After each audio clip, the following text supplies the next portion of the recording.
All right, all right. We are live. I don't know where all you people have been this past month. Obviously, it's been me who's been missing. And I already have the video on the screen because I forgot to take it off. Great start to the day. So it has been a while since I streamed on this channel. At least I've been on David's channel a few times, but it's been a while on this channel. Good to be back. Glad to be here today. I do have a bunch of new stream things, but we won't see those today. I did not have time to get things tested this morning. I got home at 5:10 or so a.m. yesterday. And then, of course, I didn't fall asleep immediately. So I'm not operating on 8 hours of sleep. And even with that, I didn't have time to do anything before the start of the stream as far as like testing some new setups and stuff. But we are here.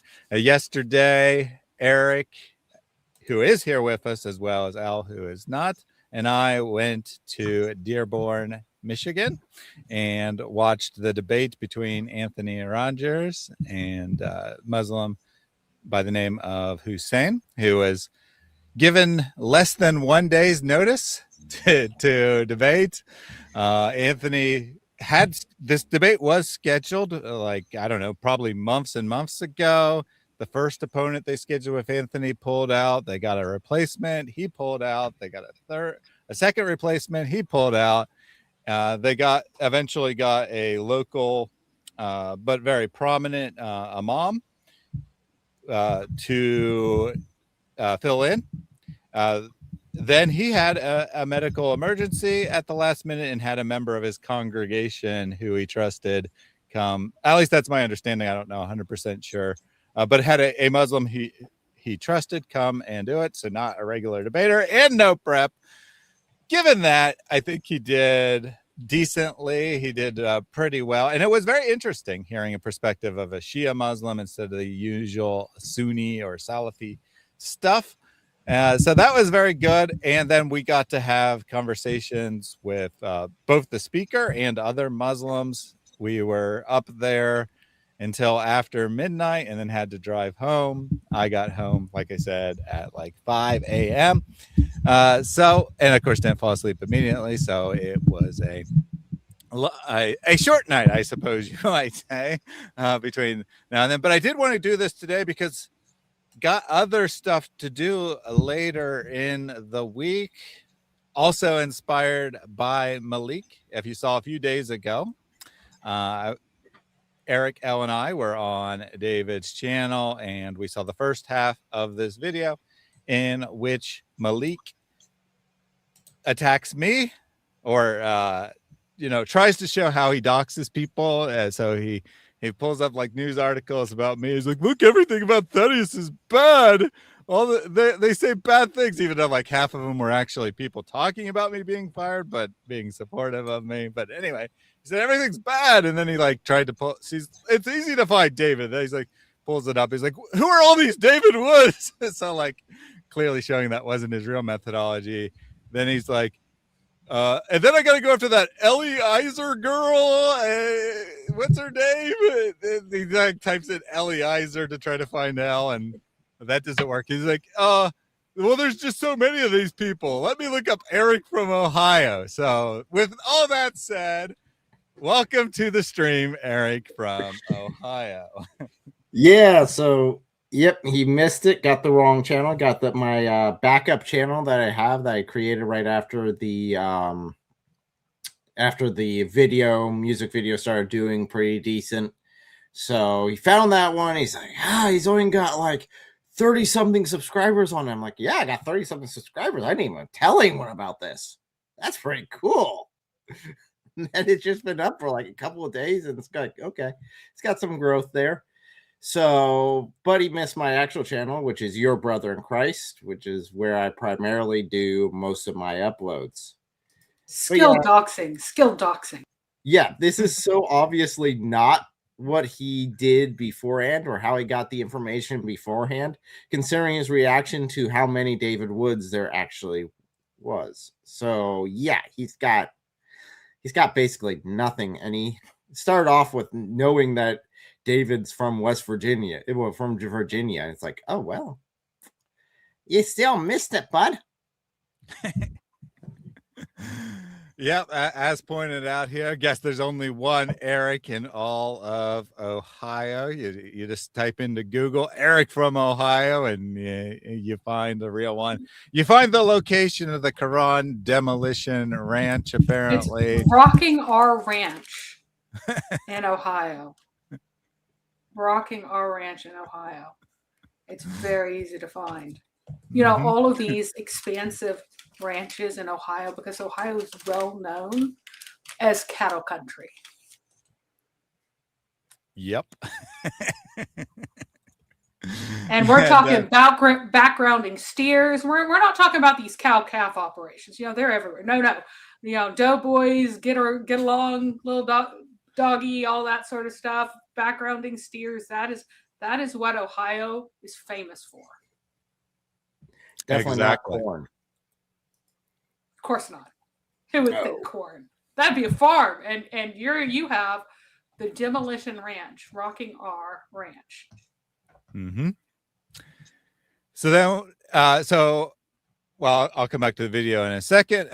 We have a comment from the agent says, there's too many Davids. And with that, we welcome too many Marys to the stream. Welcome back, Mary. I know that you've managed to keep busy while I have been slacking. I wasn't really slacking, but while I've been away, you've managed to keep busy. You're working on some very important stuff. Yep. Welcome back to the channel. Thank you. I'm working on things that I think are phenomenally important. So I am really looking forward to getting some stuff out and running, and fortunately cannot share with everyone as Mary Harb. But it's fantastic stuff. It's fantastic stuff, and it will make a huge difference, I think, in the long run with the youth of America, essentially. So Mary's working on a top secret project, but I assure you, I've been hearing about it, that she is not exaggerating. This is very important work that will be very beneficial to the youth of the nation. She obviously doesn't want it associated with, Quran desecration and such, and that's why she keeps information. we don't have a problem with Quran desecration, right? No problem ripping this up, but some people do and don't want to cause unnecessary problems for valid ministry work there. So with that said, after Malik finishes doxing Eric, right? but by searching for Eric from Ohio, he then eventually figures out Elle by going to David's channel and clicking around until he found the video with her. Like, what's that girl's name? What's that girl's name? And then he goes and watches her channel for a while. He gets really upset because she keeps reading the Bible. Rage quits from his doxing and is about to sign off. He says he's going to go and hang out in the real world and, do some cool gangster stuff or whatever. And then he's like, well, Chad, instead of going picking up girls in real life, you want me to do it here on TikTok? Oh, it is an event. So on TikTok, there's a feature that you can just randomly be co-hosted or match up with someone, and it'll stream on both your channels, assuming they've already put themselves in the queue. You can join the queue and be matched up with a random channel. He jumps around a few times until he finds a female and ends up talking to this woman for 5 hours, maybe 6 hours, somewhere in that range, that amount of time. Then he ends up talking to her. We're going to start at the beginning. By the way, I cannot imagine being trapped with this guy for that long. There are echoes when he speaks. He might be one. I mean, like, people make fun of Ali Dawah. Ali Dawah makes this, it looks like a genius compared to Malik. Malik can't read. He can't talk coherently. He repeats himself 50 or 60 times. He says things that are just so ridiculous, and he has complete and utter unawareness of how ridiculous these things are. So it's bad. Nandini says, I absolutely adore Sister Mary. I adore Mary as well. She is quite an asset for the Christian community. Thank you. Thank you. Timothy says, Malik, the biggest joke of a gangsta. Yo, chat. Yo, chat. Ain't no snitches like Club Pyru. Indeed. Indeed. Oh, we do have another candidate, right? We got Ali Dawah. We got Malik, but we also got Junior in the running for dumbest Dawah guy. That is true. That is true. If you put both of them in a room, like, this might be an antimatter situation. You might have some sort of collapse of reality. It's bad.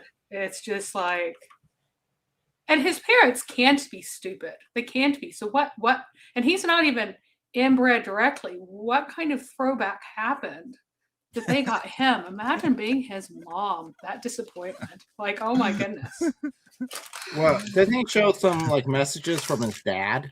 Yes, his dad was just like, Dad's like, you're a loser. Well, his dad's right, but goodness gracious, what happened? Like, I assumed that, like, his mom didn't do drugs or anything. They come from a family where that doesn't seem to be. Like, it's for all of his Club Pyru. That is not. So I don't know. I don't know. Maybe he's one of the kids who started pot while they were still developing. His brain was developing, and so he like gave himself intellectual injury, because that happens with heavy pot use too young. But that's really, like, I mean, his sister is well accomplished. So what happened? So yeah, this may be a case for, guys, like, whatever people tell you about pot, heavy use when you are very young can really screw up your brain permanently. There doesn't seem to be very many other things that can explain what went wrong with him, because it's like, he really doesn't understand things.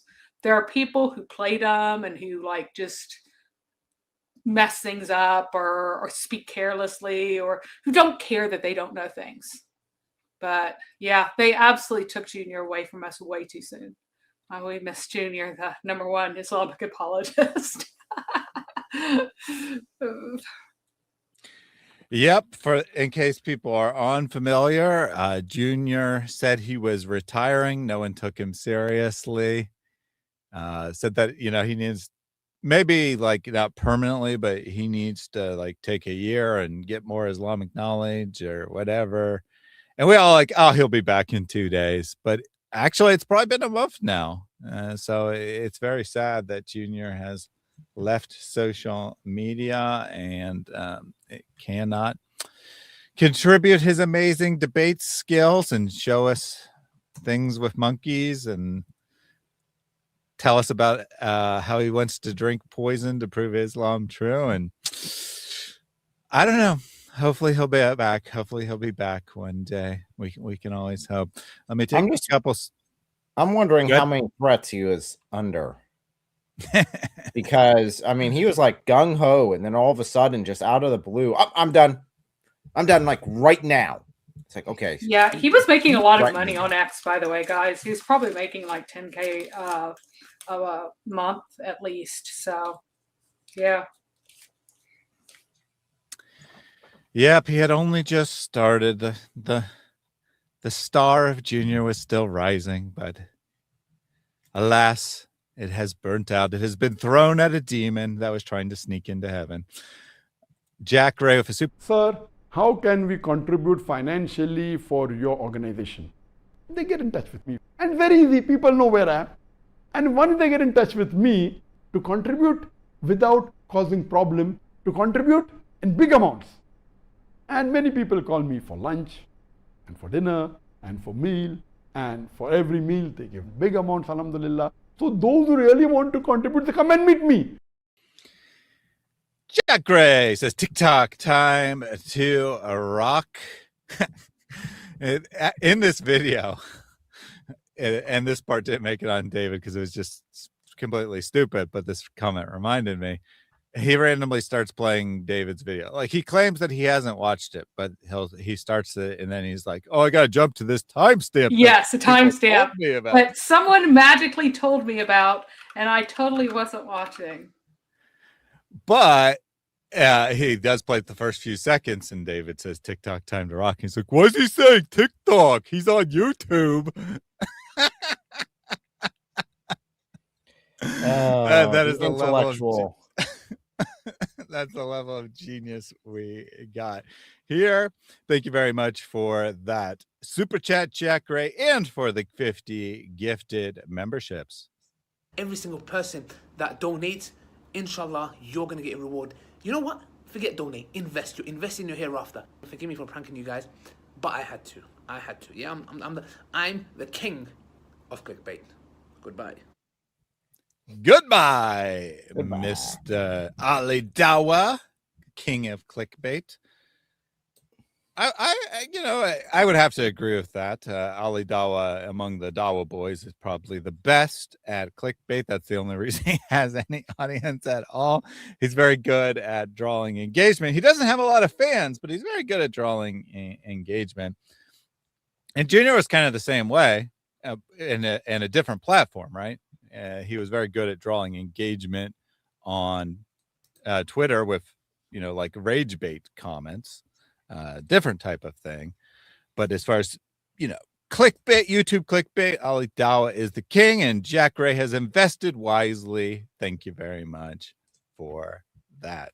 Carol almost forgot, but didn't forget. So we're glad you're here. All right, let's get to this video. We are going to try to get through a good chunk of it. I am actually starting right at the beginning. We'll play it at 1.5. Define a good chunk. How many hours again was this? It was at least 5 hours that he talked to her. But the debate on polygamy, which is what I mostly want to cover, is at the start. We're going to start with her. She tells her story, which is relevant to him bringing up polygamy. We can probably just play through it without commenting too much, and then we'll get to Malik. So let's start here. Well, Like sorry. Yeah, no, I said without too much commenting. I do want to remind the audience to keep this in mind. His whole point of contacting her was to pick her up. So this is Malik picking her up. Yes. He's asked the chat, yo, John, you want me to show you that my skills with women? All right, let's see here. What's that? Really bad dark circles, you know. Oh, you don't be sleeping? Exactly. Why you don't sleep? Cause I just be up thinking about life. I get home late. Why you overthinking about life? I'm not overthinking. I just be. I'm here. I can solve your problems. No, it's nothing to think about. You said you'd be thinking about stuff all night. I mean, I just can't go to bed, and I just get home late because I'm outside. I don't want to go home. You know? Why you don't want to go home? Because I'm with my parents. And I'm like, bro, how old are you? 22. Oh, good. Your parents be annoying you, huh? It's too much control. Oh, you just want freedom, huh? Yeah. Freedom for what though? Like, what are you missing out on? Hanging out with my friends, hanging out meeting people. Okay, those people gonna be fake down the road, so. Well, I don't. Your family gonna be forever though. Apparently, everyone's fake, right? She says, "I want to hang out with my friends." He's like, "Oh, what? They're fake. They're gonna be fake because everyone." I mean, he's already showing that he's being he's already abusive, right? This is already a sign of abuse. He is already trying to abuse this woman and control her. Fortunately, he has all the charisma of like a sneaker that got left outside in the rain, an old sneaker that got left outside in the rain. And so he has zero success. But like if he had charisma, he would be so abusive because this is like textbook control nonsense. Yeah. Absolutely textbook. First thing, isolation. Yep. Oh no! Don't talk to your friends. No. You want separation. You want all by yourself. Control. Yep. Can you like? And he doesn't even know this girl, and he's going off on that. Amazing. Some skill there. So yes, this is a random person that he connects to. She does end up turning out to be Muslim, which is why there's an interesting discussion, but he doesn't know that yet. He's just connected with a random person. He has no idea who she is, but he does know that her friends are fake. I know, but it's good to have friends, good to meet people for your mental health, you know? Can't spend every day on your own. What state are you from? Well, I live in Texas. Oh, okay. There's a lot of things to do in Texas, huh? Nah. Oh? Is there things to do? I was just in Texas. I was in Dallas. It was pretty fun. What'd you do? Just ate food. Where are you from? Where you live? California. So much better than Texas. You want to come to California? I was supposed to move your house. Eat. I'm sorry. Just eat. That's all. I just eat food. I hang out with people and I eat. Oh my gosh. Well, this is some quality flirting here, right? Some quality flirting. Just like trying to ask about what he's up to. He's like, I ate food. Wow, you're skilled, Malik. Thanks for demonstrating to TikTok how to pick up women. Los Angeles. Oh, that's where I live. Where do you live? Like Pasadena? Nah, Hollywood. Okay, nice. West Hollywood. Very nice. We can still make it happen. Probably gonna try. What you mean? You got me now. I can get you over there. I gotta work over there. Yeah, I got a job for you. You can work for me. You know, wait. You know what's crazy? Okay, tell me if I'm crazy. I'm talking to this guy, right? And he's why you start off? What a pickup line. I got a job for you. What does she think she is? A prostitute? Don't know. Just like, I got a job for you. All right, so she's now going to tell her story. She's decided that he's worthy of talking to, so she's going to actually tell her story now. She must be more bored than I have ever been in my life. Like I would go and clean the bathroom with a toothbrush, scrub all the grout, and that would be much more stimulating and intellectually rewarding than a conversation with Malik. This is agony. I'm already in pain, guys. Well, it is the middle of the night. It is like 2 a.m. or 3 a.m. and she said she couldn't sleep. So yeah, she's very bored. She is definitely very bored. I was. Okay, I like that better. Okay. Right, and he's like, oh, like, well, he's starting his own like business, like this app. He's like, yeah, like my wife, she can be the receptionist. I'm like, what? Why would you make your wife the receptionist? Like, it's like co-owner, like she doesn't do like any work, whatever. And he's like, oh, like, well, when you take a look around, when you see receptionists, what gender do they tend to be? I was like, what does it matter? Like, what do you mean? Like, it's your wife. He was like, I don't want my wife to work, or I want her, because I don't want her to report to a man, like be under a man. So either she works as a receptionist or she doesn't do anything at all. What's wrong with that? That sounds perfect. Hey, go find him. Go find this guy again. He said all women are good. But works as is his receptionist or just a random receptionist? She shouldn't work as a receptionist. I'm really confused about this entire story.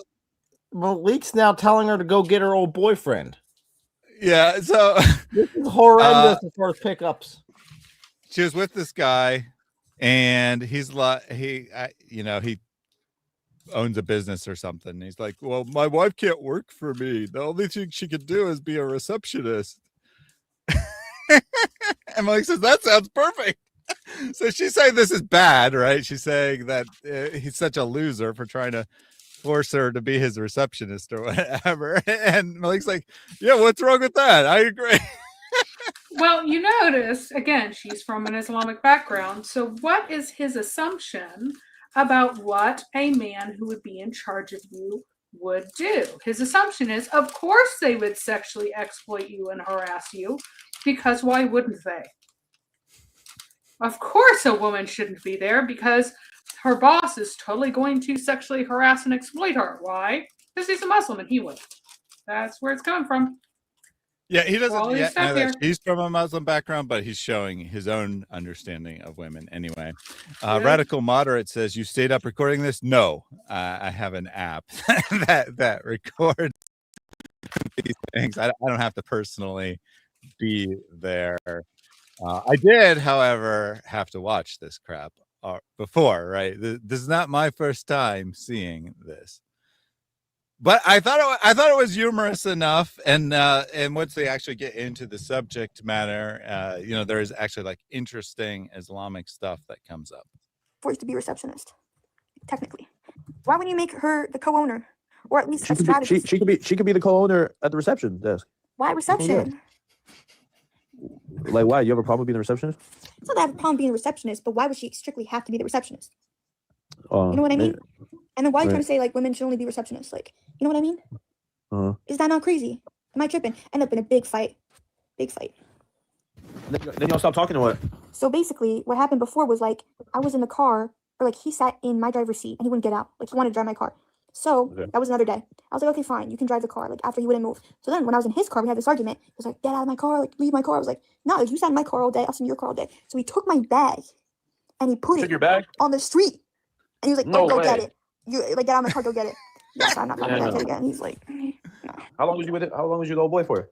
A month. You know, I'd never treat you like that. I'd never throw your bag out. What I'm saying, isn't that just OD? I'm calling cap. I'm calling cap. Well, I You're think he definitely explains. I think in a little bit he explains because he's saying he wouldn't throw just her bag out. Mm-hmm. That's true. He does. I'm way too nice, man. I might throw you and the bag out, but not just the bag. I'm not gonna lie. I'll probably like Way too nice just to throw your bag out. I'd throw you out on the street too. I'm not going to abuse that property like a bag. I mean, come on. I'd only abuse you. I'm too nice to mistreat bags. I only mistreat women. What a winner. What a winner. Ladies, look at what you're missing by not converting to Islam. You're missing this. Oh no. Shed a little tear. I just don't even know. And again, remember, this is him trying to show his chat how to pick up women. This is mad game, man. This is mad game with women. Yeah, I so totally believe that he's picked up multiple women before. Yeah. I've seen gay men flirt better with women. Just clarification there. With women, gay men flirt better with women than Malik does. Mm-hmm. So what should that tell you? Carol says he's dressed heavier than guys in Canada. He actually is in Canada at this time. He's in Toronto. He's like, oh, where's Chris Close at? I showed up to Toronto and he's not here. Well, first of all, Chris doesn't actually live in Toronto. He just is somewhat close to Toronto. And it's a city of a couple million people. And it's not like Malik said his address or something, but Chris was supposed to just magically know where he was and show up. Therefore, Chris is scared of him. Oh my goodness. I mean, it depends what you did though. What did you do to get him mad? He just started listing things he didn't like about me, and I was like, okay, well, Where do you live? take me, like, and he was going to the gym. I was like, take me to the gym with you, and then take me to White Rock Lake because I got a date. And he started just tweaking. I mean, obviously, You had a date? right? He was trying to do the same stuff. He was trying to play games. He thinks it's only okay for men to play games. Like, two can tango. So someone asked me to go to this place. Wait, were you in Dallas? No, White Rock Lake. So in case you didn't catch that, the reason she got in a fight with her boyfriend and he threw her bag out the car was she told him to take her to her date with another guy. Both of these people are winners in so many ways. Oh my gosh. That's so ridiculous. Which now you can see how polygamy is going to come up. You was going on a date, and he was going on. So y'all just messing around. No, I don't know what he was going on. He was going to the gym. Then I said yes to a date because he was acting crazy in the car, and I was like, "Word, like, just drop me off to my date then." How old is he? My age. Oh yeah, you gotta date older guys. Yeah. Like Older guys will take care of you. They don't play games. Yeah, Malik with his steady income and his fantastic job and his clear focus on the future and his career. Yeah, you don't need no 22-year-olds, honey. You need 30-year-olds like me, Malik. I got a doctor in front of my name.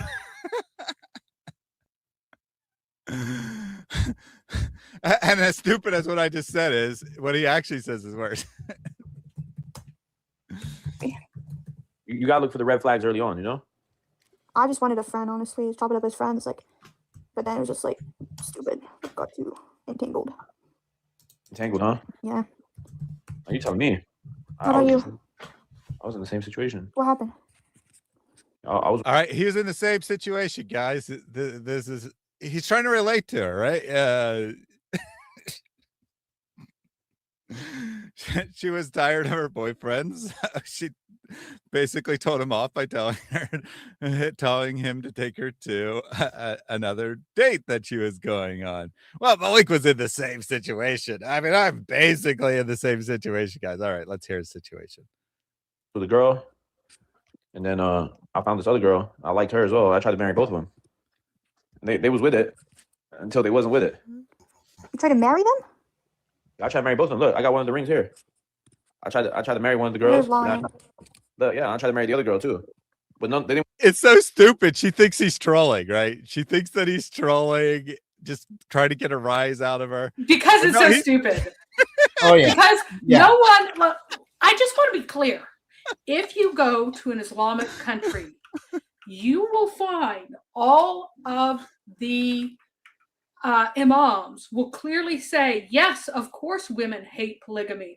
Of course, no one wants, if they can be the first wife, they will never want you to marry another woman. Of course, they hate it. But Allah, He loves men better and loves and wants to fulfill men's sexual desires. And that's more important than what women want. And women are just stupid and foolish and selfish because they don't care about men's sexual desires the way Allah does. So women are wrong. Allah's right.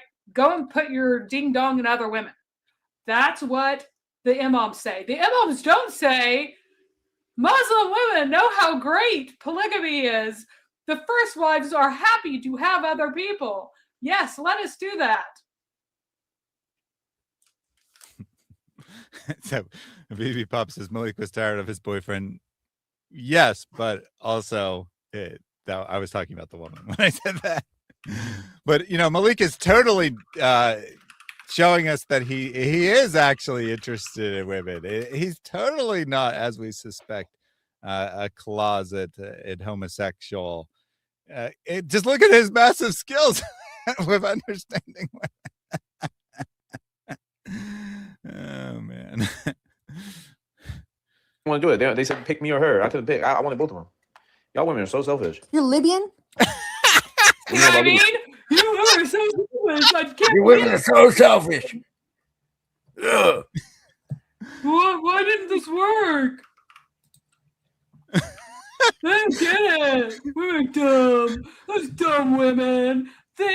Of course, I would kill her if she ran around, but she doesn't let me stick my ding dong in all the women I want to stick my ding dong in. She's too selfish. Just the statement, like even without knowing the context, I wanted both of them. Women are so selfish. I want you're selfish. No self-awareness at all. Oh man, this guy. I could see why he's single. I'm Moroccan. You're Moroccan? Yeah. Oh no way! I thought you were Latina. No, I'm Spanish, like probably 1/4. Are you Muslim? Yeah, like it wasn't funny business. Like it was like talking. Now that she had to admit that she's Muslim, now she clarifies, I wasn't sleeping with these guys. I was just in a car with them alone, which makes you guilty of zina according to Islamic law. Just to be clear. Just to be clear, she is an adult. She is in a car with a man alone. If she were prepubescent, it wouldn't count, but because she is an adult, it automatically counts. And so she committed zina with this man, whether or not she had intercourse. It was as if she has. She's guilty and needs to be flogged. Like, it was actually talking. But you can't be doing that date stuff though. Be for real. I'm telling you, it was like Moroccan. It was like not like anything bad. It was just like, Gotta clarify. It wasn't anything bad at all. I swear, officer. Mm-hmm. What race was he? He was Arab? Italian. Why does he immediately go there? Right? He's like, I wasn't really cheating on him. And he's like, okay, but what race was he?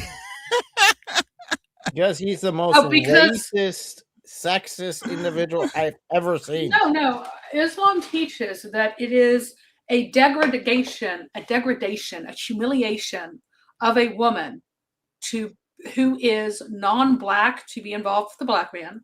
That is her degradation. Oh my goodness, I should be able to talk. And also, it is a degradation of a woman who is Arab to be in any way with a man who is not Arab. Islam is a religion of racial supremacy. At the top are the Arabs. Next level are everybody except for the Turks and black people, because they really hate Turks and black people. The Turk hate came a bit later, but they really hate Turks. And at the bottom are the Turks and the black people. And it's kind of funny because the Arabs actually loathed and despised the Ottomans deep down because they hated them racially.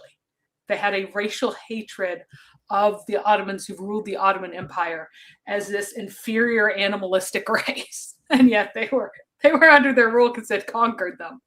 But like the stuff that like Egyptians write about the Ottoman Turks is hysterically funny. I don't know why. I just find old racist rants very funny. So like when the ancient Chinese call early Indo-Europeans red monkeys, I find that very funny. I find it very funny when the Egyptians are insulting the Turks.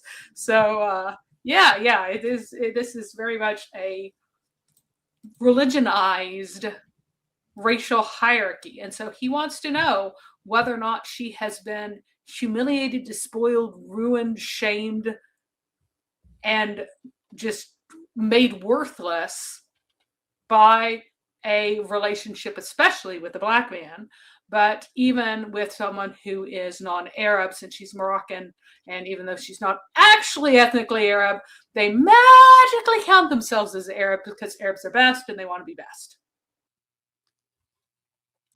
John 3:16 says, oh, wait, he's trying to marry non-hijab. No, we don't actually know anything about the two women. We don't even really know if they existed, but we don't know anything about the two women that he was trying to marry. I suspect that his family probably set up a arranged marriage type situation. And once the girls actually met him, they're like, nope, I'm not doing this. Hold on. So wait, just a second. So he had to go to Canada to get this ring from his Canadian girlfriend. That was one of two girlfriends he had. I mean, how much more typical can you get? Mm-hmm. And he's not really trying to pick up this woman or, like seriously. He's just trying to demonstrate to chat how to do it if they're interested. Because he actually says he's not interested in a relationship right now. At least not with women, right? He might be interested in the Warner or whatever, but he's not interested in a relationship with women right now. Apparently he has said that he will never marry hijabi, and there is a recording of it. So, yeah. Interesting. Very, very interesting. We have, we do streams ST-Win, or we do streams twin, maybe. I'm a recent ex-Muslim who left the cult 3 days ago. Could I share my testimony?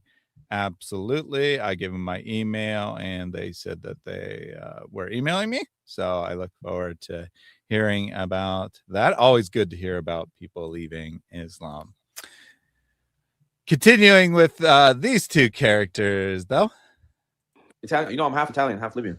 Really? That's what I'm saying. How do your parents meet? I don't remember. I didn't ask. Like in the U.S.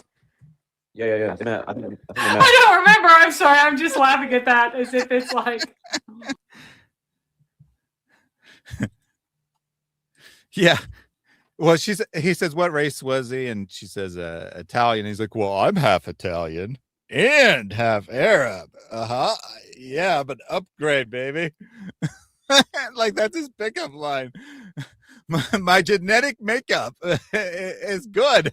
You shouldn't hate me.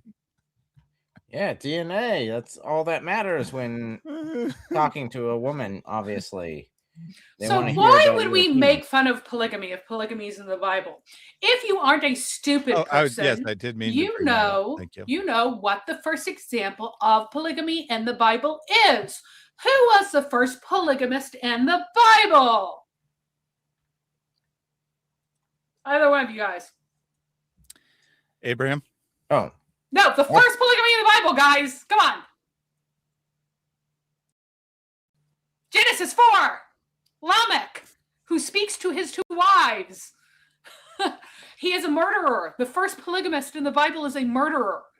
And God himself sets up the pattern of marriage, of being the uniting of one husband and one wife. Without the wife, the husband is helpless, and he needs a corresponding partner to himself to be able to image God correctly.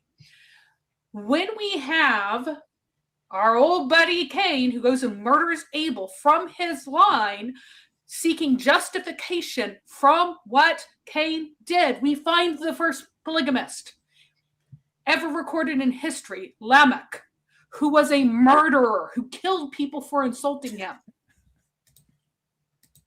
No, God did not disobey God. Adam did disobey God, but not by having one wife. No, God explicitly instructed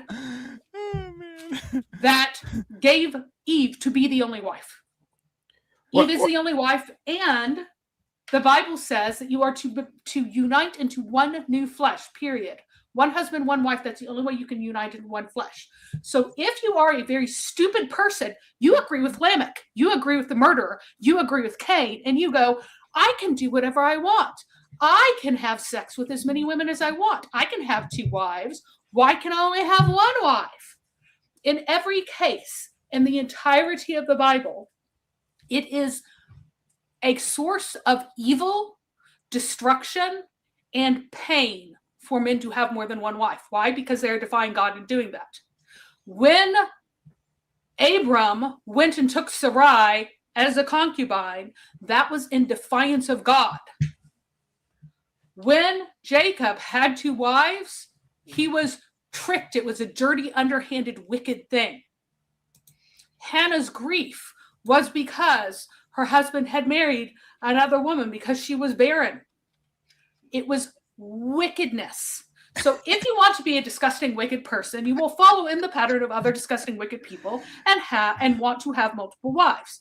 If you follow God, you will not.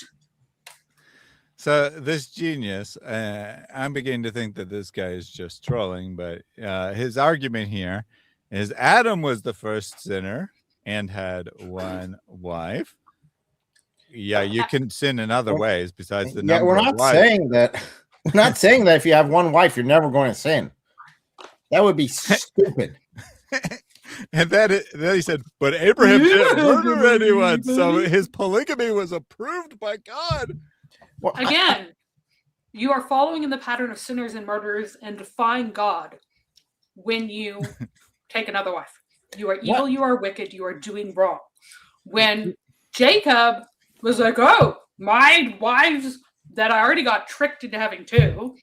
My wives are going to offer me more people to have kids with. Great. That caused pain and suffering in his own family. The reason why Joseph got sold into slavery, and that was evil, that's described as evil, was because of these messed up relationships, because of this wickedness, because of this departure from the pattern of God. Now, I know that you are a wicked and evil person. I get that. I get that you hate God. You will not be tolerated here. The kings themselves were told that they are not to multiply wives, that was evil, that was wrong. And while God did not destroy them for that, it caused many problems among, Solomon. It caused him to go astray because he wanted to please his wife more than he wanted to please God. So according to Sword of the Lord, Abraham was perfect without any sin whatsoever.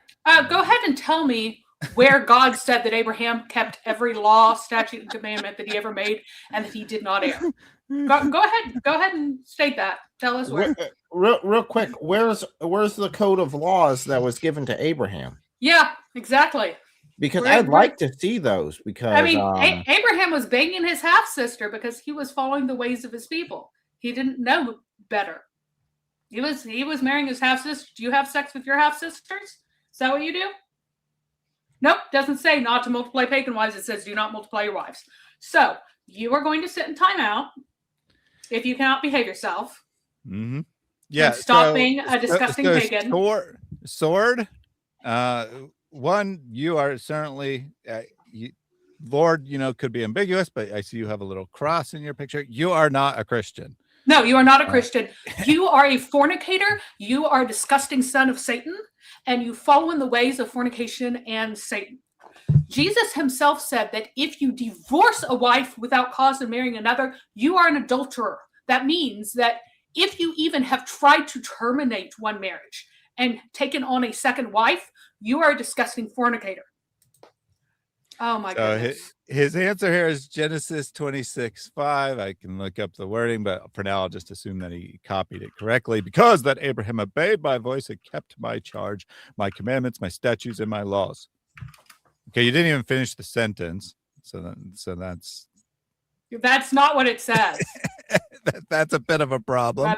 But let's say for argument's sake that this is a correct quote, and I don't think it is, but let's just say for it is. Say if I said you obeyed the law, does that mean you always, like, just you as a human being, right? You obeyed the traffic laws, okay? Does that mean you always obeyed every traffic law? Probably not, right? That's probably not even what that would mean, even if that is what it said. So again, where does it say that Abraham is somehow justified because he kept all his laws and statutes? Exactly, kept every single one that he did not ever disobey, because God corrects Abraham and tells him he does wrong in multiple places. Well, that, and even with Abraham, it's not that he's justified because he kept the law or any sort of works based. It is because he believed and had faith, and that was attributed to him as righteousness. So that's where that sort of relationship, that's where his righteousness came. Oh my goodness. Oh my God. Did I say God is lying, or did I say that that's not what the sentence presented by you would mean? You're the one who is making lies. You're making God say lies by misunderstanding or intentionally misinterpreting what God actually said. Oh my gosh. Well, we know that Abraham lied multiple times. Yes, Abraham lied multiple times. And whenever he went into like any sort of major city with a major ruler, he's like, "Oh, my wife here is my sister. Just my sister. Just my sister." Okay, so you're saying that Sarah's not Abraham's sister. So was he lying when he said that? What? What? Yes, Sarah's Abraham's sister. He is a biological Not helping sister. anything, bud. You're making it worse. She is his sister by a different mother. So there is the same father, different mother. He says that explicitly. God is lying when he says that it's Abraham's sister. Oh my gosh, this guy.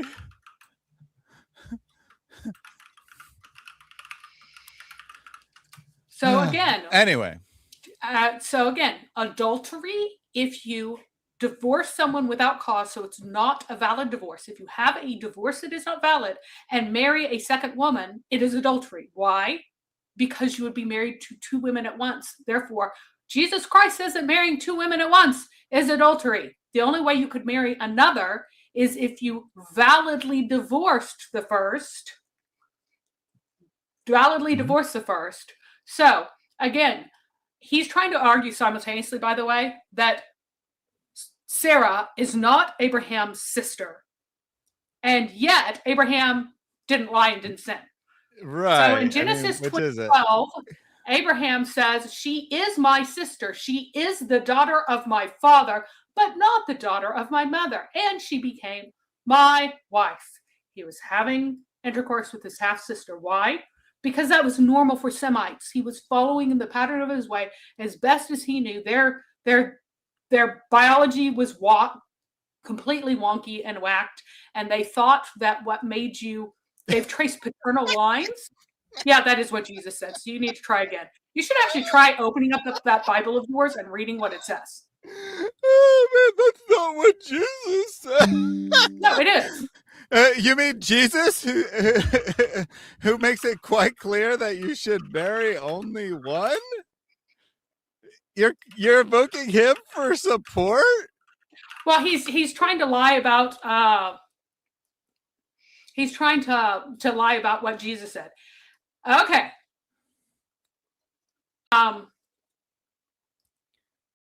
So he absolutely does say that you are committing adultery if you marry another. Yeah. After you, the man, have divorced without cause. There are two different passages. Nope, that is not the only thing. If you, as a man, divorce somebody, marry someone else after divorce. By the way, 19:9. By the way, this genius, when he's trying to say in the Greek, you could just ignore him, because this genius told me that in the Koine Greek, that is not what Genesis says. So, so if you go to Matthew 19:19, no, it does not say that in Matthew 19:19. Now I tell you, anyone who divorces his wife and marries another. The point here is and marries another. If you marry another woman, you commit adultery. It is because you are marrying a different woman. It is that second marriage that is adultery. It's not divorcing your wife or putting away your wife or getting rid of your wife. This is adultery. That has nothing to do with it. You can run away from your wife and never see her again, and that would be wrong, but it wouldn't be adultery. You can go to the moon and never come back and just hang out there, and now you're away from your wife. That's not adultery. Adultery is having fornication outside of your marriage. You cannot marry another woman when you are married to your wife, because that is adultery according to Christ.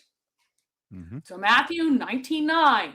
Even if you have put away, divorced, gotten rid of the other woman, and it is not for a just cause, and you go off and marry someone else because you now have two wives, that is adultery. That other woman, she can be a virgin. She can be never married. She can be a widow. Mm-hmm. Doesn't matter. You have two wives, because the first divorce, separation, getting rid of, abandonment is not valid. Not valid. So, separated divorce is not the same thing. Oh my goodness. Okay? You're missing the point. The point is, if you are married to two women, that is adultery. Being married to two women is what is adultery. The reason why it's adultery is because it's not valid, so you would be married to two women, which is adultery according to Jesus Christ. Now, you can go ahead and say, I worship Satan, I don't worship Jesus, because that's what you do. You are a Satan worshiper. You love Satan, you love darkness, you love evil, you are depraved, disgusting, and revolting in mind. You are a servant of darkness. That's great. Just say that.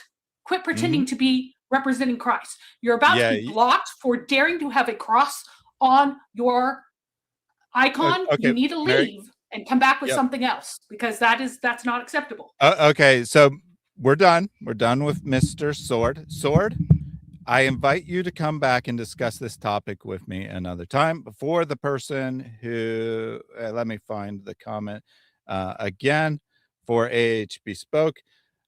As a divorced man, I've always found these things difficult, even though my ex-wife cheated multiple times and was violent. Do check out my stream on what the Bible teaches on marriage. I go to all these things in great detail. We're going to get back to Malik now. Yeah, it says without cause for a reason.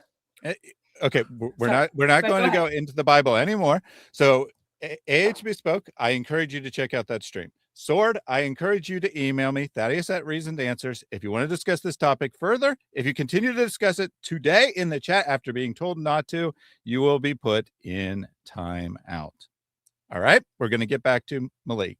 I'll debate you anytime you want. Great. Email me, set it up. We're done for today. And just type in my email real quick. And all right, we're going back. This guy's basically a Muslim anyway, since he thinks that he's going to be banging all sorts of people in heaven. So I am happy to debate a heretic. I don't want to give any more time to him today. All right. Here we go. At a library. That's nice. Something like that. You know, we can't actually marry, like men can't actually really marry more than one woman. What do you mean they can't? That was just because during the times of the prophet, like there were a lot of widowed women because of the wars. So they said you can marry more than one to supply for them because their husband's gone. That's not true. You know that's not true. Wallah. Look into what? it. I'm being honest. You know, like my. So she doesn't know who he is yet. She's like, this is definitely what, and I'm sure she believes it, right? I'm sure this is the nonsense that her parents or, social group or whatever have told her, that the polygamy is not allowed in Islam. It was just for the time of the prophet only. And so now he's about to say, we're dawah experts, but let's see if he can actually win the debate, right? So we all agree with Malik, this is definitely part of Islam, but let's see if he can demonstrate it. Like everyone in my chat, like we debate Christians and like we study Islam. Like, yeah, y'all can't be saying that around us. We know too much about Islam. Men can marry 4 women for but whatever there was reason. a circumstantial reason. No, but you can't be out here proposing to 2 women. If you have the means to take care of them both, you can. You're not going to be emotionally focused on. Yeah, you can. You can focus on both of them at the same time. Okay, so do you think a woman can marry like 2 men? No. Why would that be? What? Because a woman can't be in love with no 2 men. Exactly. Wait a second. You didn't say anything about a man being in love with 2 women. First of all, you said he could pay attention to both of them. And he's going to explain what that means here in a second. But also, since when is that a requirement? That's what he should be saying, right? He should be saying, where are you getting that idea that you have to be emotionally involved or whatever? Because that's not an Islamic requirement. She's like, polygamy is bad because you can't be fully devoted to both your wives, which is true. I agree. That is a reason that polygamy is bad. But then Malik's answer is, oh, yeah, you can.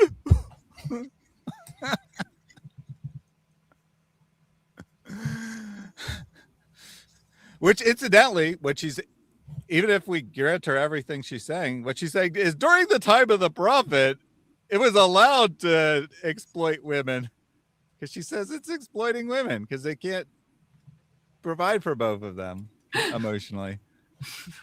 I think that what she's trying to say is that they would provide for them physically in the time of Muhammad because of all of the widows, because Muhammad killed all their husbands. He either killed them directly by having his men kill them, or he got them killed, and in one way or another, extra women. And you can't just be kind to widows.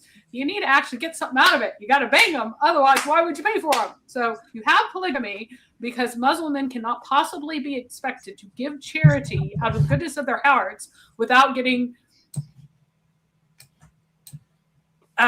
sexual release in return.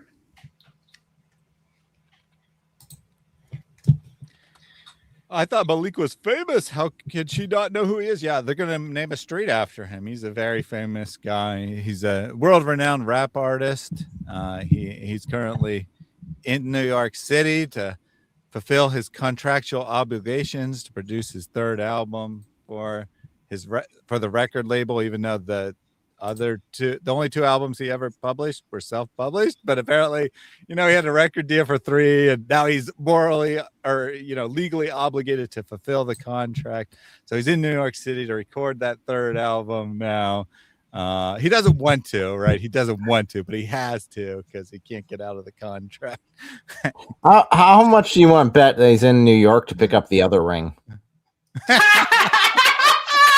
That'd be funny. That's it's like, okay, so he's going to New York to record this next music, and oh yeah, he's at the same time trying to call out anyone that's in these large cities. Is like, oh, come find me in the needle in this haystack. Yeah, come find me, and if you don't, you're a bunch of wusses. And yeah. Dude, I think he's just going around picking up these rings because these 2 women dumped him at the same time. So he's got 2 visits to do. He's doing it at the same time to pick up these rings. And that's why he only shows 1 in that stream, because he's only picked up 1. He's on the way to New York to pick up the second one because the woman was in New York. Did he just mail them? Probably. You heard of that is actually more probable. Before?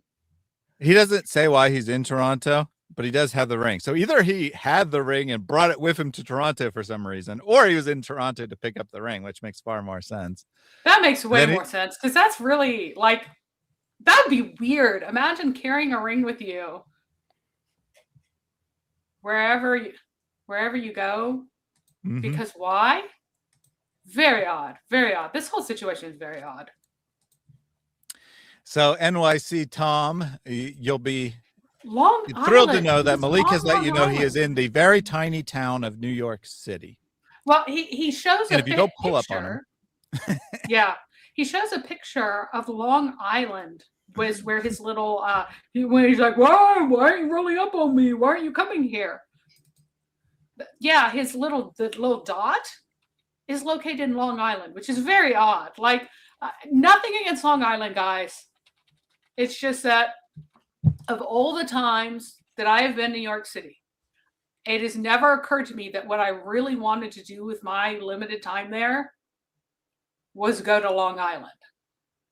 I'm sure it's a great place to live in terms of having suburbs near the city and everything else. But I've never had a hotel there. I have never visited a site there.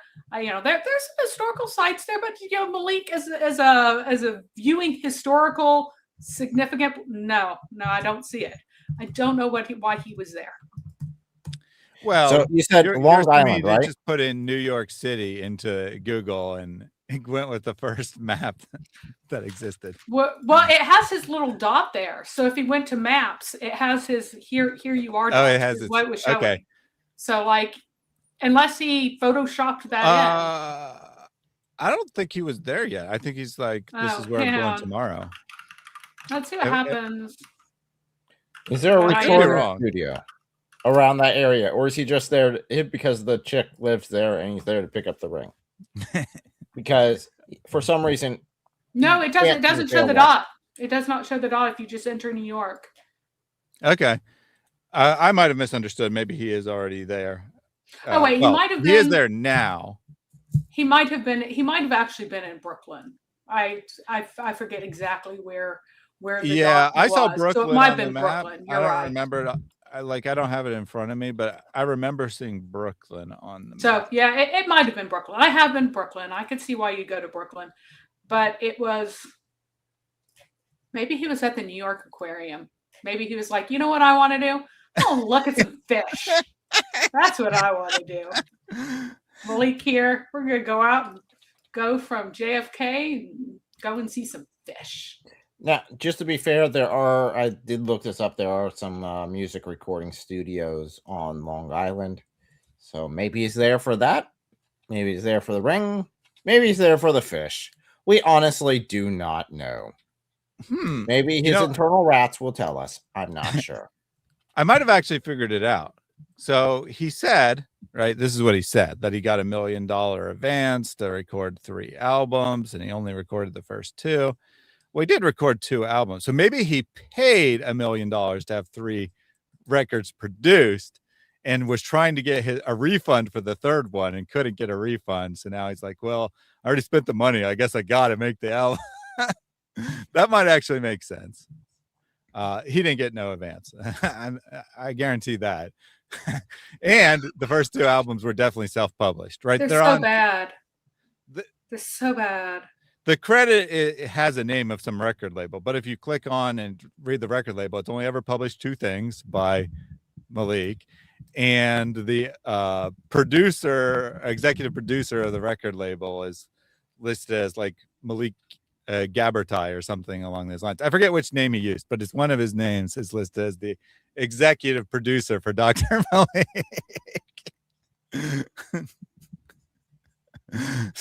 So they're definitely self-published. Now he may have paid $1 million for a 3 record deal.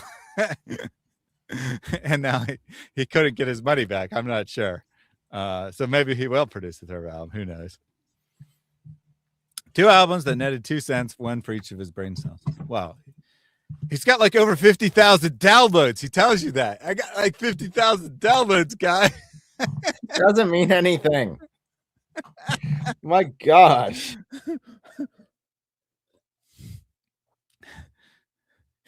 He got ripped off for $1 million.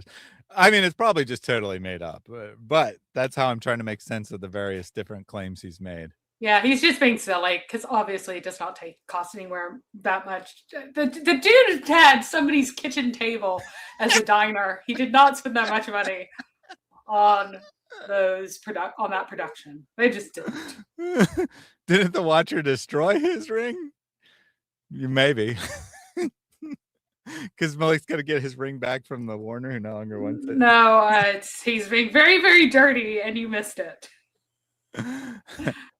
Oh, okay. A different ring. I thought, the ring he's trying to pick up, but yeah. Okay, thank you, Mary. I was like, I can't believe he put that up. It's like, he didn't have to. I read it innocent. Well, I mean, not exactly innocently.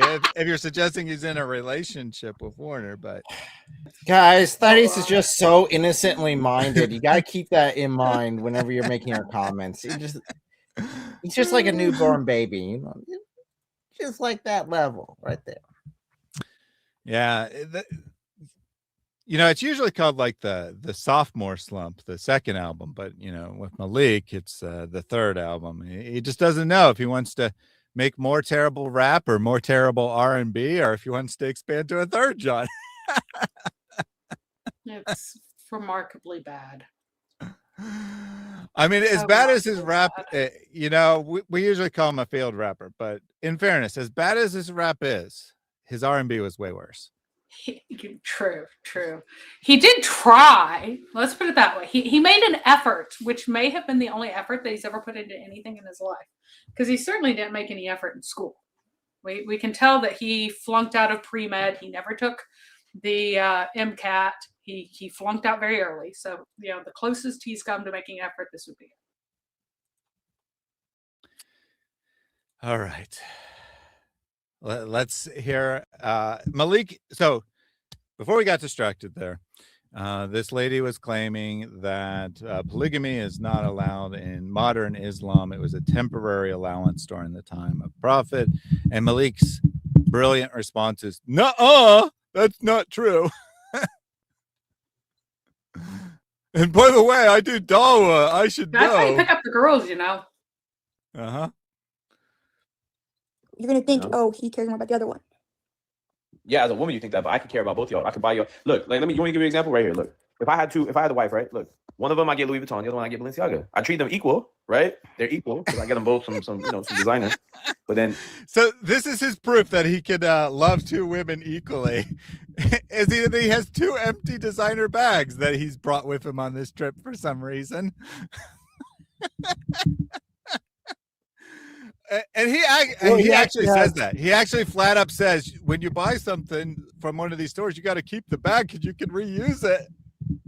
You can pretend, in other words, you can pretend that you bought lots of expensive stuff when you did it. But that's how you love women. That's how you treat women equally, is you buy them both stuff. Yeah. As long as you're buying them stuff, they should be happy. but then, it's like I love them both the same. And they like that, So you actually proposed to two different women. Yeah. So they were okay with it because you were just seeing them before. You weren't married. Marriage is a different story. Who are you going to live with? They're both going to live in your house? I mean, we can figure all that out. They can have two separate houses next door. So who are you going to live with? One of them was Moroccan too. That's crazy. I was with both of them. Like, they're 7 days in the week. 1 week I live 4. 1 week I live 3. Like 3 days, 4 days, 4 days, 3 days. Think about it. Yeah, think about that. You can have more and more fatherless children. Even the women you're married to can have fatherless children, part-time dads. Yeah, that's quality. No wonder the violence rates in Muslim countries are so high. Well, to be 100% fair, that's kind of what Muhammad did. Mm-hmm. So, I mean, he's just trying to be like Muhammad. Yep. I also like how he can't just like do 3 days, 3 days, 3 days, 3 days. He's like, well, there's 7 days in a week, so I got I got to go 4 and then 3 and then 3 and then 4. Oh, he just needs to marry some more women. Then you can balance it out better, according to him. I mean, then it's more even, right? Yep. Can he afford 2 houses next door to each other? Hey, we could work that out, right? Hey, he actually didn't even have a plan. He's like, we could have worked that out later. We should just get married and figure out where we're going to live later on. I think his plan is to buy a apartment complex. That way he's got multiple houses for each woman, and he can just go down the line every week. So it's just like, okay, this apartment A, apartment B, apartment C, that's Monday, Tuesday, Wednesday right there. Quran OnlyFans has a different plan. One of them in the shed and the other in the garage. That could work. That could definitely work. There we go. Quality there. And then RJO said, at least his wives will only be disappointed half the time. Yeah, probably the half that he's there, I assume. Yes. Oh, that's nice. That's nice. But going back to what Eric said, after he's got all those apartments lined up, then he just has to avoid having a curse put on him, because then he'll think he's having sex with them all, when in fact he's actually just hanging out with the Warner every day. See, Froldarius says that Allah should allow 7 wives, and that way you wouldn't have to do difficult math with the different days of the week. It would be really easy. Really easy. Yeah, then they could be like, this is a mathematical miracle. There's 7 days in a week, and you're allowed 7 wives. How could Allah have known? Or how could Muhammad have known this math would work out if it wasn't from Allah? Yeah, and let me ask you, you got to be with one guy. Abelard Wren said Islam really is the actual definition of toxic masculinity. I genuinely despise buzzwords, but this issue actually fits in this application, and it actually does, because Islam is defined as being a mercy from Allah and wonderful from Allah because it indulges male sexual desires. That's actually the definition given by the tafsir, like the explanation about the verse about Allah makes this easy for you. What is meant by this is there are lots of ways that men can get their rocks off, and Allah approves of it in Islam. I'm dead serious. Mm-hmm. That shows how much Allah loves men, and that he lets them do all of these things and then stamps it with halal. Yep. So now Malik, he didn't convince her at all that this was part of Islam, right? Because he didn't even try. But now he's going to try to convince her that polygamy is good. He said, before I paused it, he said, which would you rather have? One man, I think he's going to say something like, one man who's a broke loser, or a rich man who can have many wives, something like that. Who couldn't take care of you, or a guy who could take care of you, but he had another wife too? I'd rather just take care of myself at that point. Why? Because I only want whoever I'm married to can only be like focused on me. I'm not. What if I need help with something? Like, oh, sorry, I'm at my other wife's crib right now. Like, let me hop. No, my wives will be very understanding. They'll both understand. They'll both be like, they'll be friends. I want my wives to be friends, to be honest. It's hard at the beginning, but you can get them to be friends. How would you know? Like, seriously, according to you, I just you have no experience. Muhammad could not.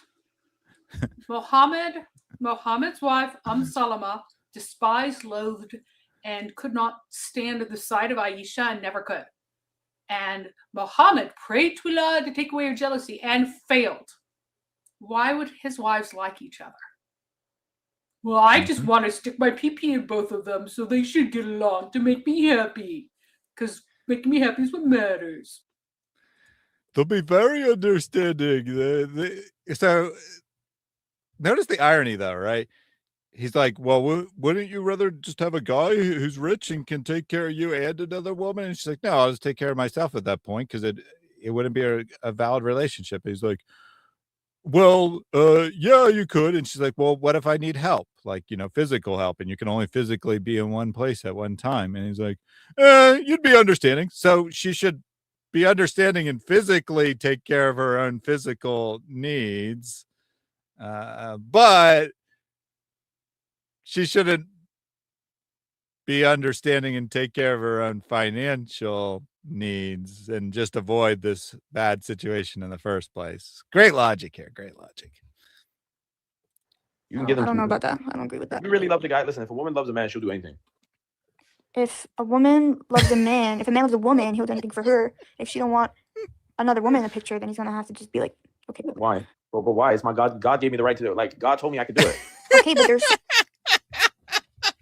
So she said, he says, if a woman really loves a man, he'll allow him to have a second wife. And she's like, well, if a man really loves a woman, she'll honor her by not having a second wife. And he's like, well, why? God told me I could.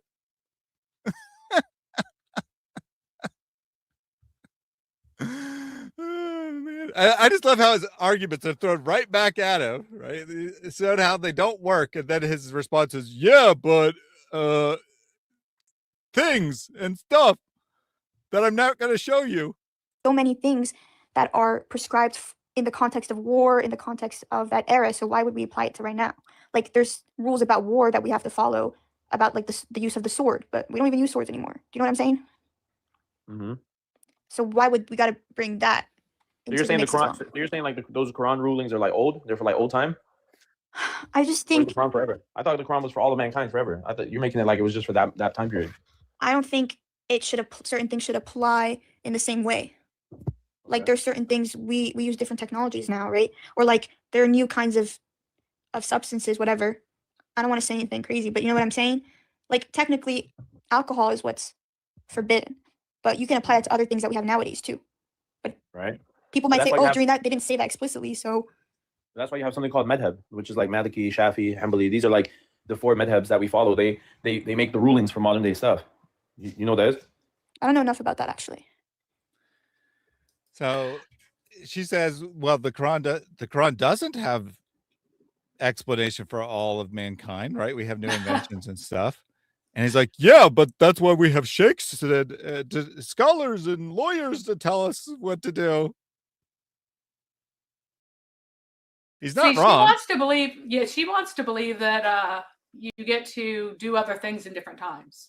But the basic fundamental principle of Islam is that it is a pattern for all time. People are saying that, oh, well, now we have this. Now we do this. Now here's something different. The people who are saying that are those who just don't want to follow what the religion that they claim to be part of actually teaches. And yes, it is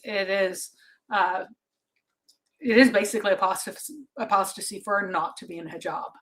It really is a serious, serious offense. I mean, there was a reason why people were punished so harshly. So, yeah. And I will point out here that, yes, she should be wearing a hijab, according to Islam. But also, he shouldn't be talking to her. He shouldn't be talking to her. And he certainly shouldn't be broadcasting it on for the public to see. Like, he could have, as soon as he found out she was a Muslim, he could have been like, sorry, I can't talk to you because you're not wearing hijab or whatever. Right? He could have done that. He doesn't seem to care. But he doesn't want a hijabi wife. He wants to marry multiple non-hijabi women, which is absolutely hysterically funny. Indeed. Yeah, I don't think that's going to work. Right? I mean, if you're brainwashed enough as a woman to agree to polygamy, then you're probably going to also be brainwashed to think that you must wear the hijab, right? I don't think you're going to just get one or the other. One does seem, like, for example, less severe than the other. Yes. That is true.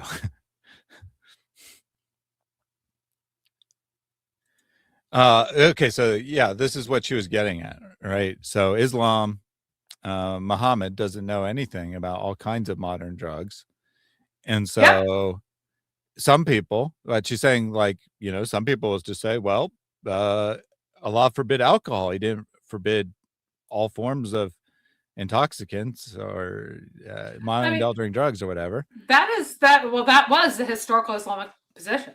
That literally was. That's why all of the stuff comes from, like, all of the opiates were heavily produced in Islamic countries because they didn't have alcohol for painkiller, even temporary painkiller. And sometimes you need painkillers. So what do you have? You have opiates instead. And Allah doesn't say anything about them. So you can have them for pain. You can have them for fun. You can have them for whatever. You just can't have what Allah doesn't say that you can have. So. And indirectly, a good point here from Quran Only fans. Not only is she not covered, she's also literally in bed. She's broadcasting herself lying in bed, which, I mean, I don't find this remotely seductive, but to a Muslim, right? To a Muslim, they'd be like, look, she's in bed. She's trying to seduce me.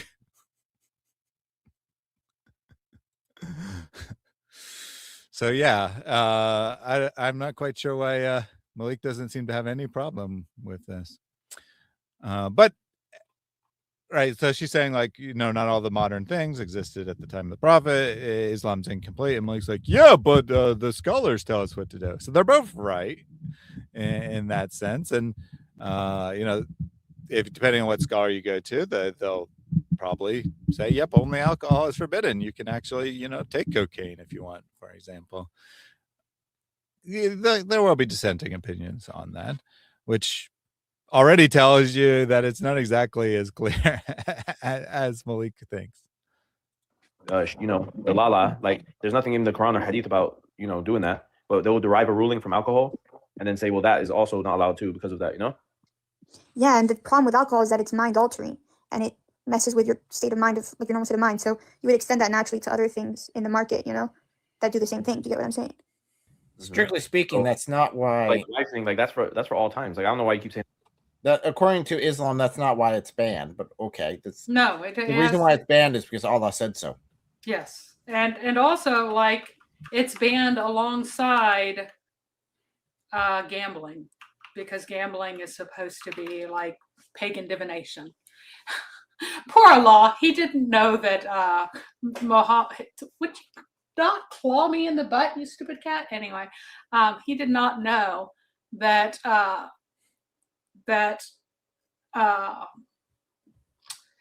chess was not a game of chance. And so he didn't like it. He thought you just won because the spirits cause things to happen. The same with other ideas about spirits controlling things. So for those who don't know, divination was a huge part of pagan Arab culture. And so games of chance were seen as things that were ruled by spirits as well.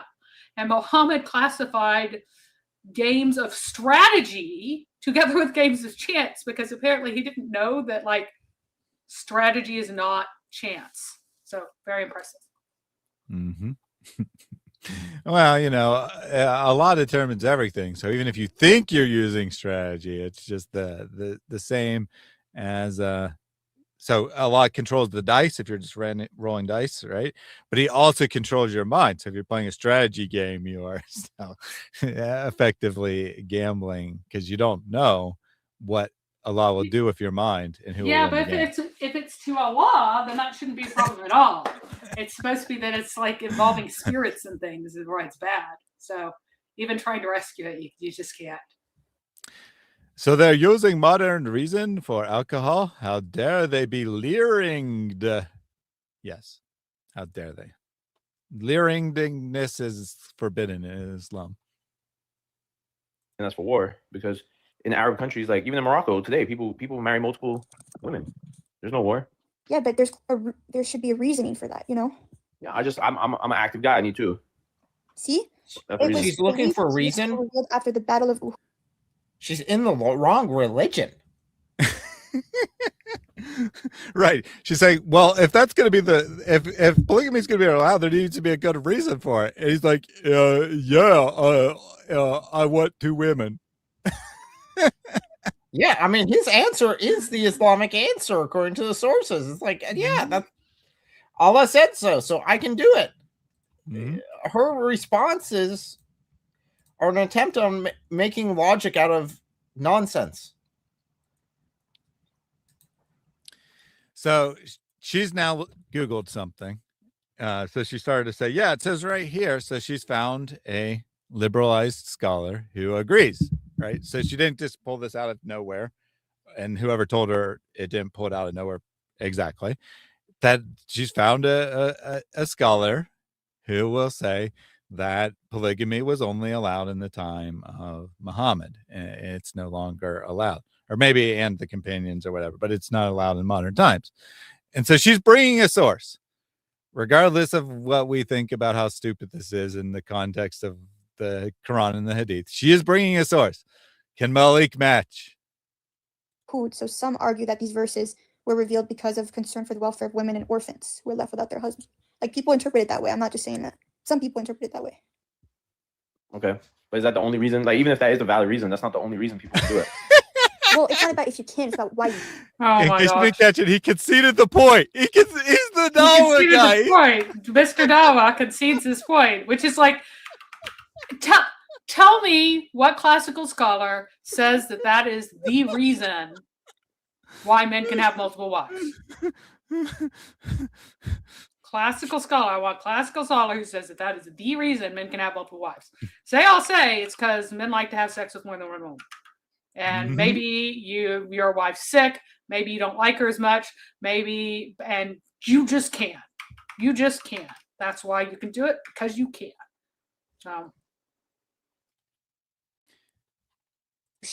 Why should you do that otherwise? Okay, are there more women in the world today, or men? Isn't it a pretty even split? No, there's way more women in the world. Oh my gosh. There are more old women. Nobody's marrying 100-year-old women because men die 6 years sooner. No one is marrying your great grandma. It's not way, right? She says it's approximately the same, which is true. Like, it's 50.1 or 50.2 to 49.8. Yes. And he's like, no, there's way more women. Look it up. So what's she gonna do? She's going to look it up, because it's going to be at birth. There are more boys than girls.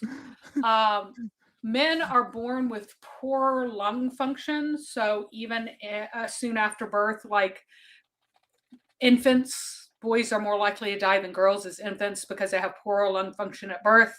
And then boys are dangerous. And so die more in youth from doing crazy things. Yes, we are. We do incredibly stupid things. So by the time you reach the age, it's really sad, but by the time you reach the age of 20, it's nearly perfectly 50-50 in natural in natural populations. There's teeny tiny advantage still toward men at that age, but it's very, very low. And then it flips around about the age of 55 to 60.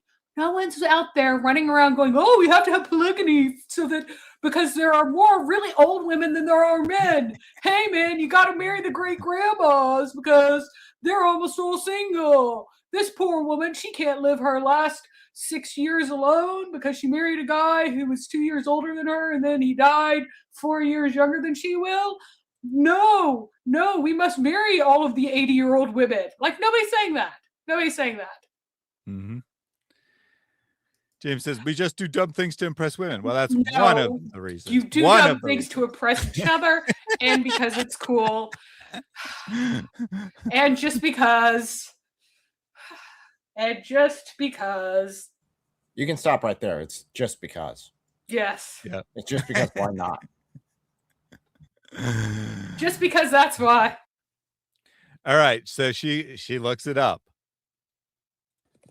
Let me see. There's a lot of men that are in jail, went to war. 50% male. 42 million more men than women. Where you Googling that? That's what AI told me. AI overview. Oh, yeah, lying. There's way more women in the world. AI's a lion. There's way more. In a natural population, there are more women than men, but women are still killed at such high rates in infancy and before birth that in some place, wherever there is a heavy disproportionate number of male or female, it's always weighted toward men. And it's because they have killed the girls. Mm-hmm. Otherwise, it would be pretty much even by the time you're 35, it would be pretty much dead even. So she looked it up. She got the AI summary, as you know, most like Google and Bing both do that by default now, right? You get the AI summary. He says, well, AI is lying to you. So now what you gonna do? Let's see. Let me look at a statistics website. And It's more men. If you want to marry multiple women. So now she goes to an actual website and she says it's more men. And she is correct. Mary thought that it was slightly more women in the world, but it's actually slightly more men. But it's almost exactly 50-50. It's almost exactly 50-50. More men at birth, just like Mary said, more women at old ages. And that combined with infanticide of females, there's slightly more men in the world as a world population, but a fraction of 1% difference. So obviously no justification for polygamy here. I really want to highlight something here because this really does just show something really important. It's the fact that this random Muslim chick who doesn't even wear the hijab is schooling him. She's cooking and he is just getting fried. And it's like, okay, I'm going to call up this random person and lose completely and shamefully in this discussion, in this little debate here. And he's supposed to be the best. He's supposed to be like the CEO, the top dog. Golly, give me a break. All right, let's look at, for example, the male-female ratio for various countries. And we won't count places like Liechtenstein, which has a really weird skewed population for various reasons. So let's look at Islamic countries. In Azerbaijan, the ratio is 1.15. Anything over 1 means that there are more boys than girls. So this means 15% excess of boys. And I'm skipping China, skipping Vietnam, skipping India because it's not fully because of Muslims. Let's jump down. Albania, 1.09. Jumping down. Kuwait, 1.09. Kuwait, they're getting rid of their girls. Kosovo, 1.08.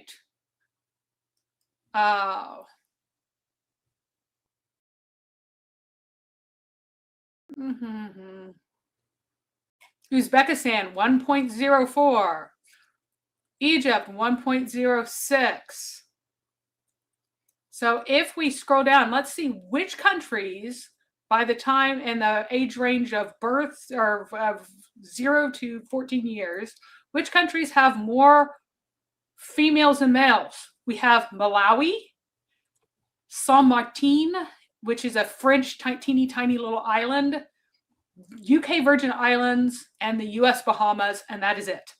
Every other country in the age range of 0 to 14 years has a bias toward boys. Every other country in the world. Now, you get bias dropping enormously whenever a whole bunch of men either leave or get killed. Mm-hmm. But yeah. Let's see Saudi. Saudi has actually recently reversed it because it used to be horrific. It used to be absolutely, they were just slaughtering girls. But they had this huge campaign over the last 20 years that reversed it heavily. So now it's just 1.04. But where it gets crazy is in the age of 15 to 64 years, suddenly you have 1.42 more males than females. 1.42, some of that so is like a from third more. foreign And some of that's workers. maybe foreign workers, but it's still pretty crazy because even whenever you're talking about over 65 years old, which would not be foreign workers, we know foreign workers here, That's and true. it should slant toward women because women live longer than men, should heavily slant toward women. You get 1.14, a very heavy pattern that shows that the Saudis were slaughtering their daughters for a very long time. And they were able to get away with this, even though you're not supposed to kill your baby girls. Well, nothing ever says don't kill them before they're born. Mm-hmm. And Islam, and if the baby hasn't been ensouled yet, why not kill the baby? It's not a baby. It's just meat until Allah sends down the soul to live in it. Well, that and additionally, when you live under Sharia, there is no penalty for a mom or dad or their mom or dad for killing their children or their children's children. Yep. So it's completely fair game for them to say, well, boys bring more honor, so I just want boys. I don't want and just technically not allowed, but there's no penalty. No punishment. Right? Yeah. So if you go to the US, for instance, which has a natural rate of difference, you have 0.81 for people above the age of 65. So basically you have a massive number of missing dead girls that are represented in the over 65 numbers in Saudi. Yep. But Muhammad put an end to that. He put an end to getting rid of the girls. Let's take this comment first from Wheeled Mojo. He called her bro. Forgot who he was talking to. Freudian said he calls her bro a lot. He keeps saying, "Hey, bro." I get called bro by kids who are like 11. He should not be talking about to them like an 11 or 14-year-old would, because that's not even that's all Gen Z. That's not the or wait, what comes after you mean Gen alpha? Z? Alpha. Yeah, that's alpha. a Gen Alpha thing. That is not even a Gen Z thing. Mm-hmm. And he is definitely in the Z range. It's actually pretty close to being millennial. Anyway, let me take a couple of super checks. So Jack Ray earlier gifted 50 memberships, and then he gifted 50 more. So Jack Ray gifted 100 memberships today. He should have. I know you can't put in exact numbers, but he should have done 99 instead of 100. Here's the sad news. We are running out of funds. All our work is going to stop unless people like you watching this video will help us. Your donations can get you a share in a reward and reap those rewards for years to come, inshallah. This is not a donation or a charity, but an investment for your hereafter. Well, our work is not going to stop because Jack Ray keeps us funded. Thank you, Jack Ray, for that. You won't see me crying about how we need more phones. It was just clickbait. I don't apologize. Shameful music with a super chat as well. We're asking you to give a loan to Allah subhanahu wa ta'ala, and believe me, that will be paid back in ways you can never imagine. Who is it that would loan Allah a goodly loan so he may multiply it for him many times over? Allahu Akbar. I love that verse. Every time we donate to projects, we're giving a loan to our Creator, the most generous, who will return it to us in this life. Brothers and sisters, can you afford to miss out on this opportunity? Missed that scream. It's been a while since I scream in the background there. Never seen a smoother operator, says Shameful Music. Yeah, I mean, clearly Malik is just an expert at picking up women. Hey, bro, you want to go on a date with me?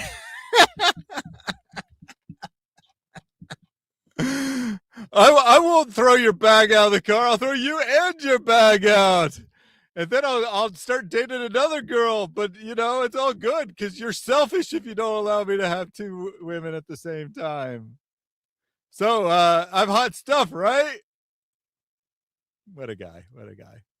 Just because you can afford to, like, okay, do you think that rich men should stick with one girl if they can take care of more than one? Yes. Why? Because I think there's enough men to go around that if women need a rich man, first of all, if a woman is in a situation where she needs financial support, she got to figure it out, right? So she has to be able to sustain herself before she even enters a marriage. Are you going to send your girl to work? Like, why would a guy send his girl to work so every other person could lust over her? But that's... All right, let's stop this here. Again, this shows how depraved Muslims are. If women are seen, other men lust over them. That is what Muslims do, and so that they assume that's what everyone will do. Just want clarity. Yeah. If you send your girl, as he puts it, you send your wife to a job, you know, just a normal job, not like, you know, a dancer or something. You send your wife to a normal job. She works as a cashier at the grocery store. Oh, everyone's going to lust after her. Why? Because she's working and that's just so sexy. They can't help themselves. But as Mary said, right, this is the truth of Islamic countries, that if a man sees a woman in public, he'll start lusting after her because it's not normal to see a woman in public. Oh, she's in public. I bet I could have sex with her. Ooh, man, that's a sexy black outfit she's got on. I can almost see her eyes. Ooh, I'm getting turned on. All the tarps. Mm-hmm. And let's be clear as to why this is normative. It is normative because they have this culture in which they are taught from childhood what Muhammad said, that Allah ordains for you the amount of zina that you will have.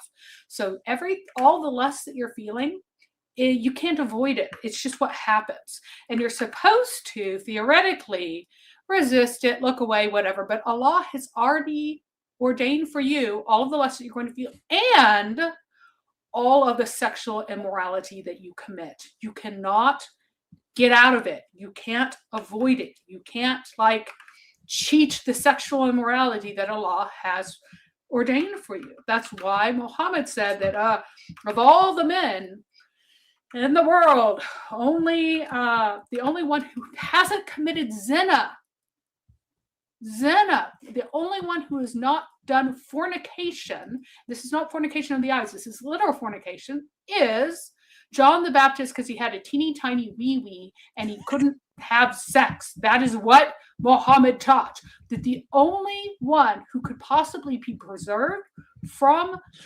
sexual misbehavior is necessarily a man who cannot perform. And just the level of depravity that mentality shows, that oh, you're supposed to resist, but you're going to be tempted at all times. You're going to be overwhelmed by these waves of lust and desire and this and that. Like, to normalize being immersed in lust forever is very, very destructive and dangerous. Yeah, Muhammad might have been doing some projecting there, but let me just propose a logical proposition here. So according to Muhammad, the only way that someone could, that a man could avoid sexual immorality is if he had a penis that was too small to have sex. According to Muslims, Muhammad never had any immorality, including sexual immorality. Ergo, if both those statements are true, Muhammad had a micro pee-pee. And if you want to learn more about Muhammad's micro pee-pee, check out the stream I did with Mary on that subject. It was dedicated to Malik, but it wasn't actually just trolling. It is actually looking at the evidence of whether Muhammad was well endowed or not. And Blake said, I used to cover head to toe, but got a lot of attention for some reason. Well, you were in public. Maybe because I was 13. Once I became an adult, men lost interest in me. I mean, you got to get them when they're at their maximum sexiness, which is right about age 13, I guess. So and some of that is also again the idea, if you have this level of depravity, well then somebody's going to get to her. Oh, look, here she is. I might be the first one to get to this one. And that's there too. You know, and the idea that that women are despoiled and destroyed essentially in value with intercourse. So like the divorced women are practically worthless. And so like you want to have this virgin, and should also be very, very, very young. Is also in Islam, because it comes from Muhammad and his ideas of what is desirable to him. He is the standard. He defines everything. It's really distressing. Shameful Music points out it's not a very long stream in more ways than one. That's true. It is a shorter stream. And John 3:16 says, wait, does this mean he's accusing Jesus of fornicating? I misunderstood that, right? By implication, yes, but in another place he said that Jesus doesn't sin at all. So yep. Well, so Jesus was never touched, right? He was never touched by Satan. So he's the exception, but all normal people, I'm just trying to make this make sense. All normal people, which includes all other prophets other than Jesus, because even though all the prophets are the same, Jesus is super duper special in Islam. Incidentally, that's what we learned in the debate last night as well. The Muslim was arguing how super duper special Jesus is in the Quran, because the debate subject was which is the true Jesus, the Islamic Jesus, or the biblical Jesus. And he's like, well, in the Quran, Jesus is super special. Yeah, and the prophets aren't. So, they're all the same, but Jesus isn't the same. He's more the same or something. I don't know. But Jesus is the exception. But all the other prophets, including Muhammad, I guess, either commit fornication or have micro PBs. I mean, that's their problem. I don't think necessarily you're lusting over other people at work like you're at work, I get that there's situations where you're scared that the wife is going to flirt with a guy, but then you can also be scared that the guy flirts with other women, Okay. Well, why would I put her in that situation when I got a perfectly good kitchen that she can cook in? You know how to cook? Oh my God. He's risen her up. Hey, I got a perfectly good kitchen, baby. Do you know how to cook?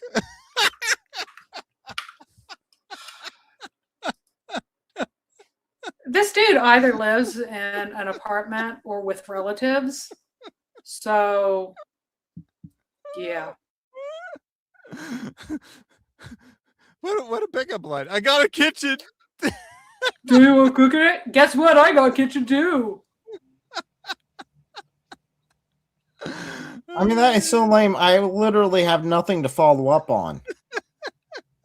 I mean, honey, I got me a kitchen. You won't go cook me a sandwich? That's about the level. It wouldn't be so bad. Okay, if you're a guy who doesn't have a lot of game and doesn't really, okay, I can't imagine someone having less game than this, but if you don't have a game, okay, I can kind of, it's rough sometimes. I mean, I wasn't the best at it, I'll confess, but don't boast about it and then go on live and try to pick up a girl because you're the best at doing it. And then I have a kitchen. Is what we get. Oh, next he's going to go, I got a toilet. Don't you want to clean my toilet? Bet you can't resist that. You're going to clean my toilet. Why do you want to go outside and get fresh air? Why don't I clean my toilet? All right, well, let's see what his next pickup line is. Why would, if she's passionate about something, if she wants to save a life or she wants to advocate for people or whatever, why shouldn't she? I mean, like have her own business. That's cool. Your own business is cool, but I'm talking about going to work 9 to 5. That's different. Khadija, she was a business owner, so why shouldn't women nowadays have jobs if back then it was? Yeah, she was a business owner. She had her own business. She didn't work for somebody. That's true. She had her own business, which is better than working for somebody. I don't think it's good to work for somebody because you're basically chained to doing what they need you to do, etc. But if you have like a passion in life and you want to pursue it, you're going to have to get a career usually in that field. You know, like if you want to be, I think there are jobs that are worthy. There are jobs that are not worthy. Like I think working in banking, like nobody's passionate about banking. Like, let's be honest, right? They're just doing it to like make money. But law, like if your wife wants to be a lawyer, would you find that to be a good thing? So the only jobs that are worthy are those that are like sexy and exciting and you can have passion about. The ones that like pay bills, those are unworthy jobs. Just want to be clear here. Yeah. I will point out she's 22, right? She is not very experienced in life. Well, first of all, people can be passionate about boring jobs like banking, right? Just because you're not doesn't mean no. Ew, numbers. Imagine having your whole job having those numbers. Yeah. Anyone who would have their job just be about numbers, that person is definitely a total loser who's just doing it for the money.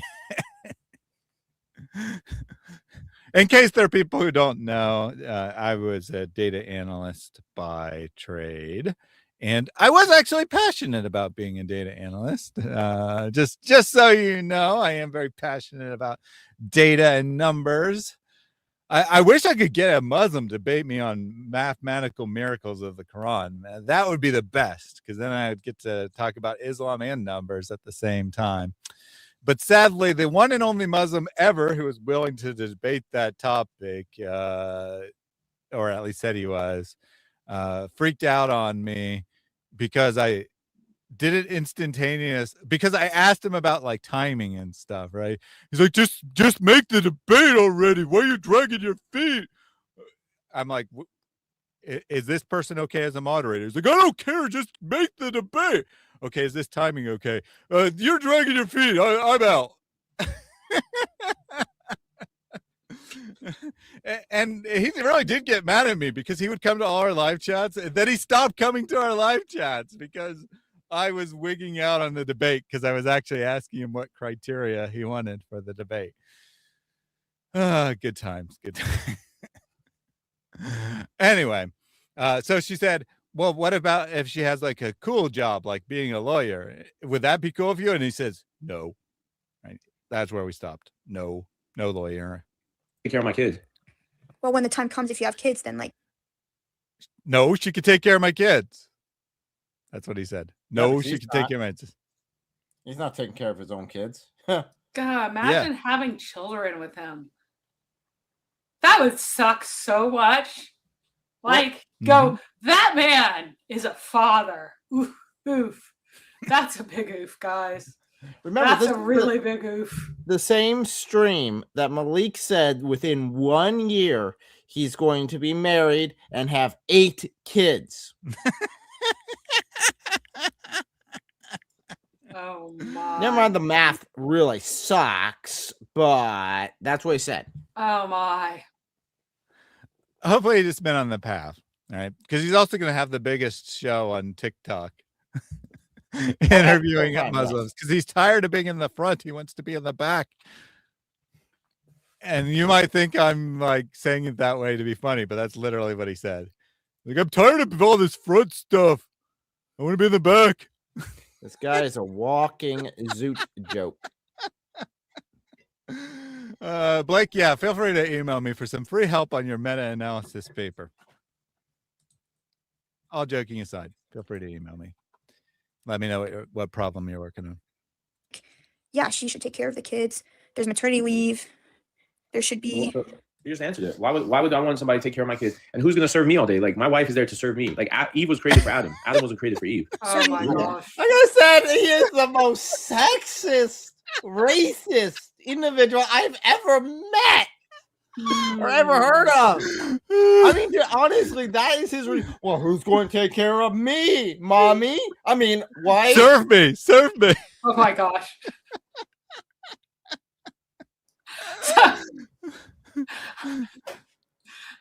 My husband is from an Eastern background, and I had to tell him early on, I'm like, baby, I can either be your mommy or I can have sex with you.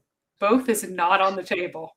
It is not on. I cannot have you be like a little kid and then jump in bed with you. That's not happening, sweetheart. I love you so much, but no, I'm not going to take care of these things for you like your mom. No. And remember, he's trying to flirt with her. Yeah. But I mean, I can't think of anything less appealing than a man-child. Like, yeah, my husband and I, we worked it out. We found a ways where I do things for him that he appreciates without them being like mommy type jobs, and we're cool. But that's just creepy. The guys who want that, I'm sorry, guys. Your societies are kind of whack. That's not cool. It's not cool at all. It is so very much uncool. So, just to refocus here, which is very difficult, but he's like, she said, what if she has a important job like being a lawyer? And he said, no, she needs to raise my kids. And she's like, yeah, when you have kids, she can go on maternity leave. And he's like, yeah, but she's also supposed to serve me. I don't want to go to a job. I want her to serve me. Mommy, I need a diaper change. And once again, turn to Genesis 2 and see what part of that is about. Tells the woman that she is supposed to be being the mommy to the man because he needs a servant because he can't handle things himself. No, the imagers, who are male and female, are to have dominion together. They're imagers of God. Yeah, exactly. So he said, well, yeah, Adam wasn't created to serve Eve. Eve was created to serve Adam, which is nonsense.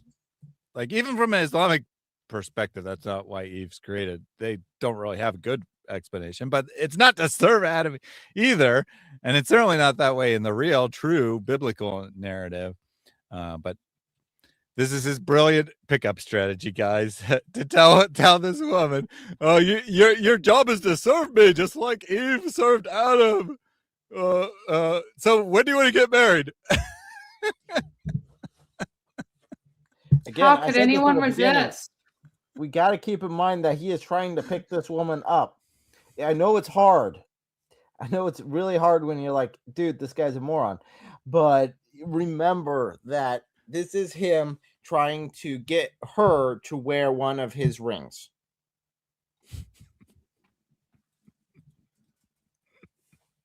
It's calls like this that make you understand. And he'll keep the second one in reserve. Just keep in mind to keep the second one in reserve for the next chick, because he's just rolling in dough to take care of all these women. It's calls like this that make you understand what the adult breastfeeding was all about. No kidding. Eve was created to do all the cooking, cleaning, and adult breastfeeding. There we go. Yeah. Oh, man. In every way possible. Men also have to serve women in certain ways as well. It's I know. Yeah. We have to feed you and clothe you and make sure you're good, but that doesn't involve you going.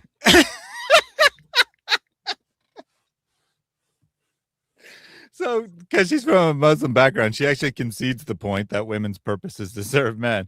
But then she's like, yeah, but men have to serve women too. And he's like, yeah, I gotta feed you and clothe you. Which he's correct. That's all he's obligated to do as a husband in Islam.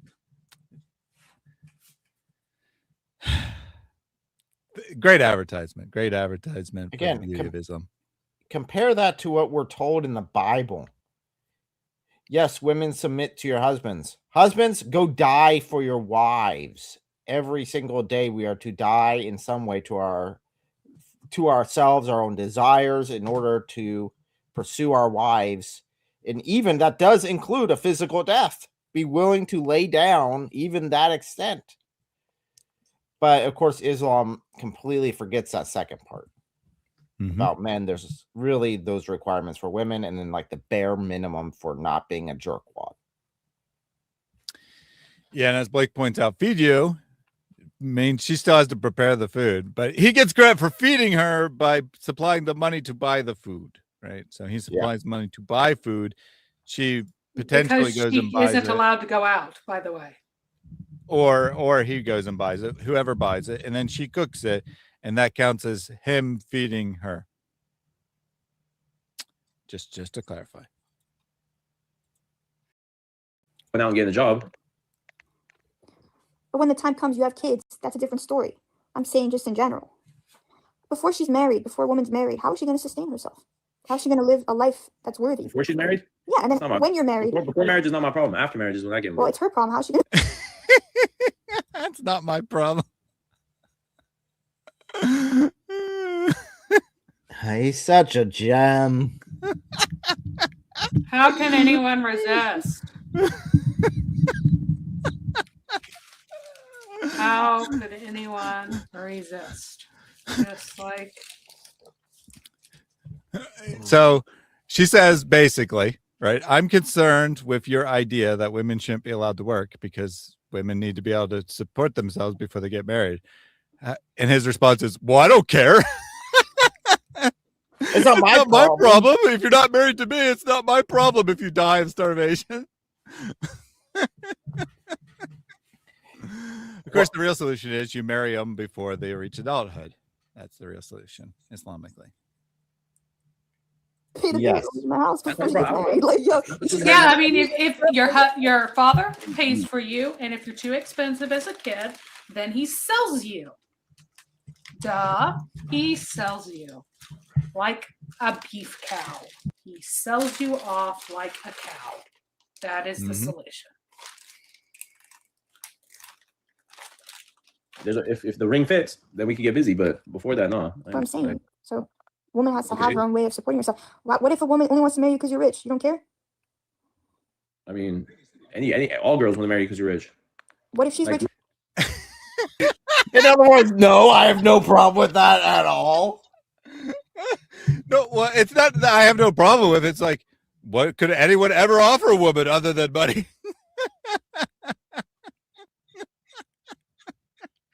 Maybe true intimacy, maybe true friendship, maybe true companionship. Why would women ever care about such things? Yeah, I was gonna say I have to ask the woman here because I mean I just have no clue what a woman would want. So lone woman on the chat. Are you just looking for money? Is that how you determine who you want to marry? No. And if someone tried to like buy me off, that's grotesque. That's grotesque. It's just absolutely disgusting. I'm not for sale. I'm not a piece of meat. Muslim girls are raised to believe that they are for sale, that they are to be purchased. And so their only value that they are raised within their minds is their purchase price, which is incredibly unfortunate. I am not a piece of meat. I am not for sale. No. herself, then you'll know it's more genuine because she wants to marry you for other things, probably. If she's fine on her own. That doesn't follow, because women can still have money and still just want to spend your money. But it's less likely than a woman who has no money and is interested in you. So she says, well, wouldn't you want someone who's interested in you and like appreciates other things besides your money? And he's like, well, that doesn't follow, because even if women have money, they might still want money. Like this moron. Like, I mean, there are people like that, male and female, that are concerned primarily with money, but it's not most people, right? It's not most people, let alone every woman on the planet is like, well, all I want to do is spend money. The vast majority of people, like, I don't know, 95% of people would say, I'd much rather be with a poor person of the opposite gender who truly loves me and we respect each other and we're very happy, than be with a rich person of the opposite gender who doesn't give a crap about me, but lets me spend money. But to Malik, it's not even a consideration. It's just automatic. That's the way it is, right? No one cares about other people. Everyone just wants money. I got money. I buy women. You have money. You are bad woman because you shouldn't have money.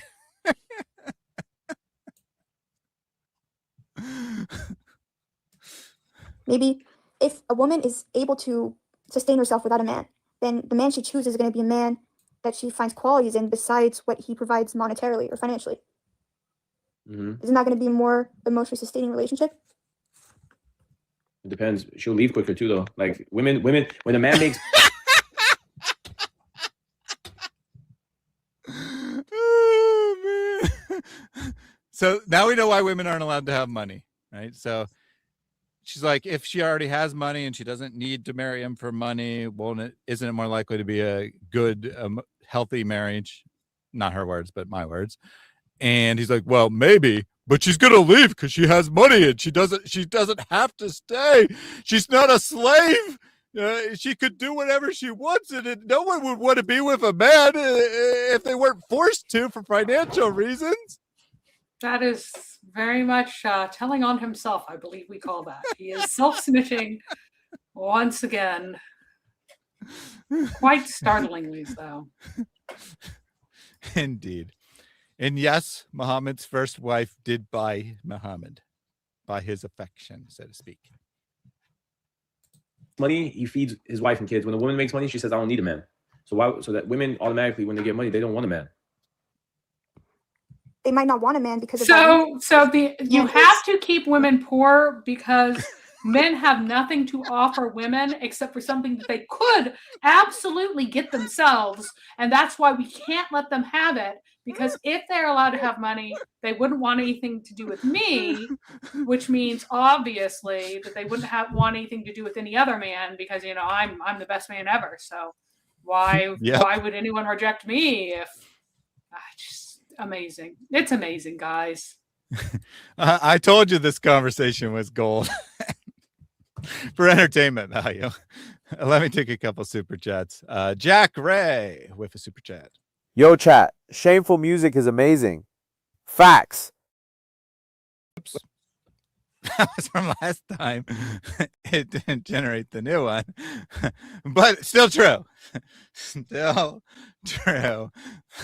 That shameful music is amazing there. Let me see if it generated the others before. Like, if I forget to clear it, it'll often not generate the first one, but generate the other ones. Because it basically, the file, it thinks it's open, even though it's not exactly really open. Let's see. Yeah, it looks like it generated the other one. So here is the one that is actually from today. Oh, thank you again for your support, Jack Ray. Yo, chat. Sorry. Yo, chat. At least I didn't make a meme of myself as Jesus. Yeah. I doubt Trump actually made the meme, but he did choose to share it, and that was pretty disgusting. And it wasn't just Jesus, by the way. It was Jesus healing the blind or whatever. yeah, that was pretty disgusting. Shameful music with a super chat.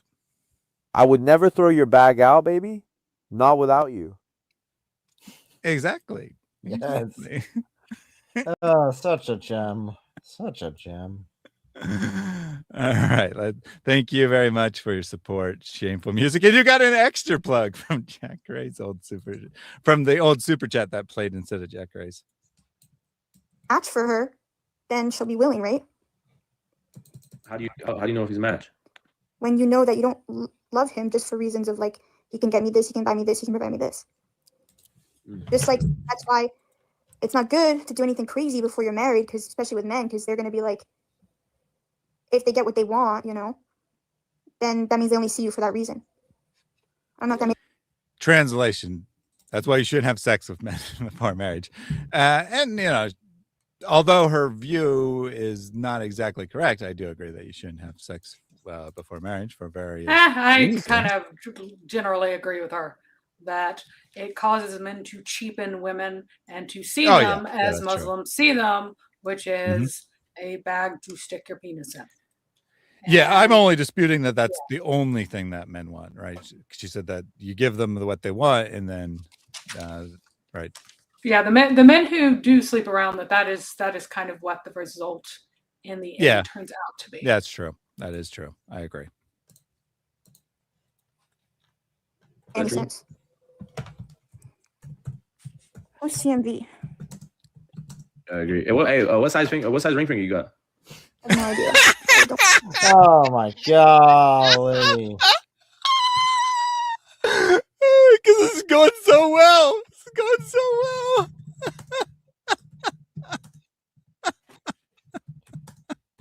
No rings at all. You don't know your ring finger size? That's crazy. I have a spare ring sitting here. You don't even know if it will fit or not. You know what? He's very confused. Women do not typically know their ring sizes because every finger is different. You don't hang around knowing that unless you have recently bought a ring for one of your fingers, and then you know that ring finger size if you remember it. Unless, of course, your ring size is something really wonky or unusual, and then you'll remember it because it's unusual. You bought 2 different rings? Yeah. For 2 different women? Yeah. Now I got 2 available rings. That's what I'm trying to see. One size 8, one size 6. They didn't keep the rings? Why would they keep them? Because. Well, if they're only interested in money like you think, they would keep the rings, right? Yeah, they would have. If the rings are actually valuable. I mean, if they're a piece of garbage, then why would they? Well, we know that he wouldn't get a $7 Walmart ring. Yeah, what's that's wrong with this L? She marries the guy who gives her a $7 Walmart ring. What's even worse is, so if he's true and Elle married me even though I gave her a $7 Walmart ring, he goes out, buys this super expensive ring for 2 women and can't get either of them to marry him. Yet me with a $7 ring gets Elle to marry me. Something's different. Indeed. It's like, yes, What it do you is. ring? You have to serve your time with the ring. Which one do you like better? I like them both. Which one do you like more? I like everybody. I like them all the best. You obviously like someone more than the other. Nah. The second one, right? No. Yeah, because if you didn't like the second one more, you would have stuck with the first one and not looked at it. Sorry, I thought that. Yep. It's true. I mean, as a man who's been happily married for quite some time, I never desired a second wife, right? It's like, I got one, and all my emotional needs and all my relationship needs and all my physical needs were met. I mean, why do I need another wife, right? I would only need another wife is if the first one wasn't good enough. And that's implicitly what you're saying, right? In polygamy, you're implicitly saying this first wife is not good enough. Now, I mean, in principle, you might be saying no woman ever could be good enough. It might not be a deficiency with that particular woman, but either way, you're saying the woman is not good enough. Somewhere else. One of them's more like fun. One of them's more like real, like more can have kids. One of them's more you travel with them. You can have multiple women that have different like roles, you know? Like one's more of a motherly figure, one wants to travel the world with you and not really have kids. Like that, you get both the best of both worlds.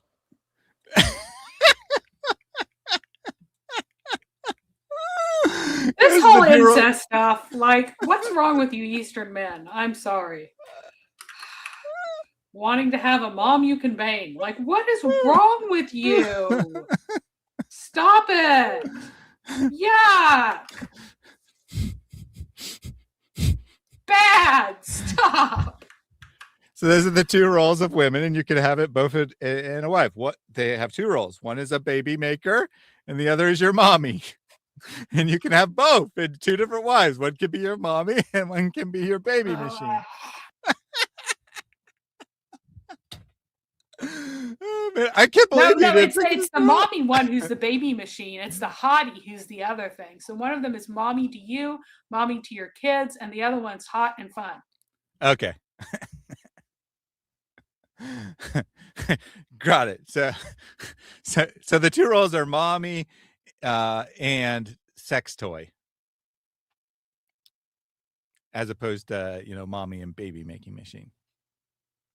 So they were cool to date, but they weren't cool with marriage?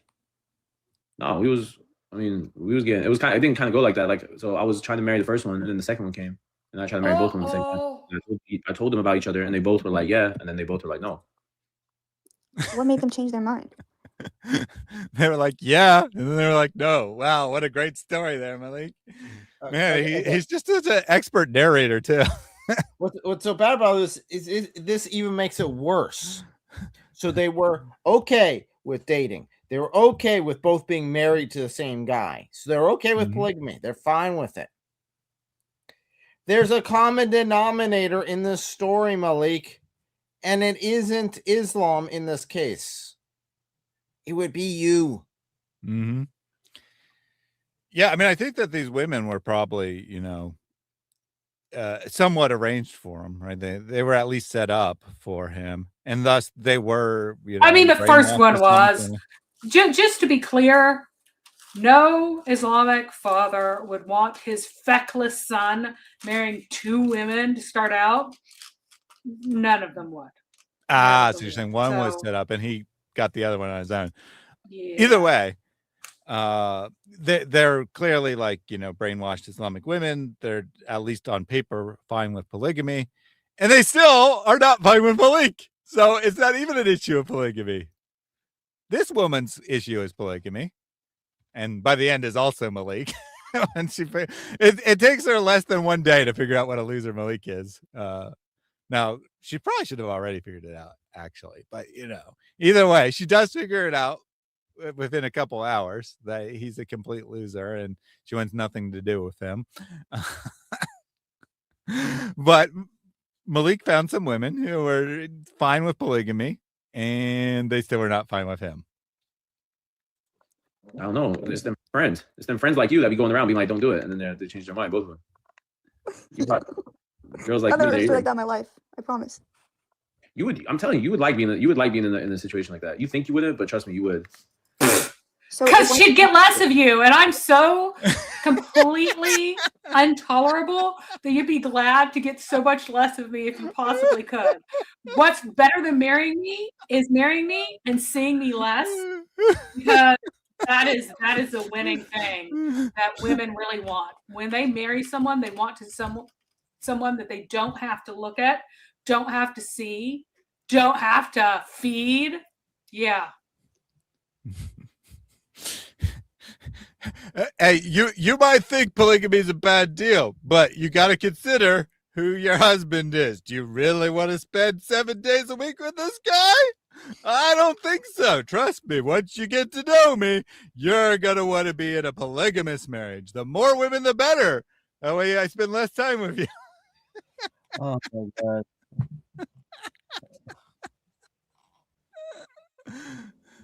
There you go. Would you ditch them? Nah. That's why you got two. That's crazy. Well, I should ditch him. No, yeah, just one. Yeah, or I could just have both of them. Like, what? Like, you wouldn't want your best. Okay, like, think of your best friend. Think about it. Imagine you could be with your best friend for life. Your man, you and your best friend. My best friend is my wife, just so you know. Yeah, we don't have to have some other best friend. It's like, no, we married the person we actually want to be with. I can't even imagine. Your audio got all weird. Yeah, wouldn't you? My question for him is, I guess he's so used to running trains on girls that he thinks that that's what girls want too. That they want if they have a friend, then they want their husband to be having sex with their friend. Because, you know, he wants to run trains on girls with his buddies, and that's how he bonds with them. So clearly he thinks the same, that women must want the same thing. If I was forced to marry that Claude, I'd choose to be the home wife and not the one who traveled with him.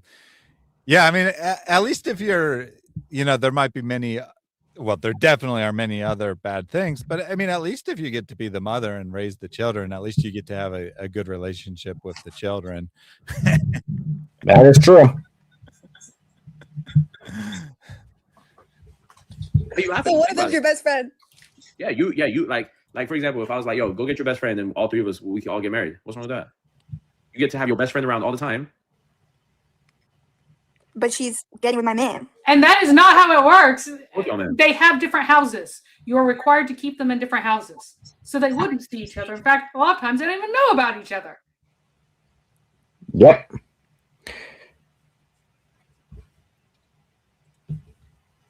No, like I'm not okay with that. It's gonna make me mad. Why my best friend getting my man? Like she doesn't need my man. Okay, but it's her man too. Well, it's not, you know. Y'all sharing. No. Sharing is sharing. I want to share someone I love. That's like. Because okay, you love. Okay, do you have like a sister? No. You have a brother? You share stuff with your brother that you love? But you don't share, like, if you have food, you love food. This is just so gross. Because think about what he's saying, right? Think about why he's bringing up this analogy. Well, you share things with your siblings, don't you? So yeah, not sexual partners. No.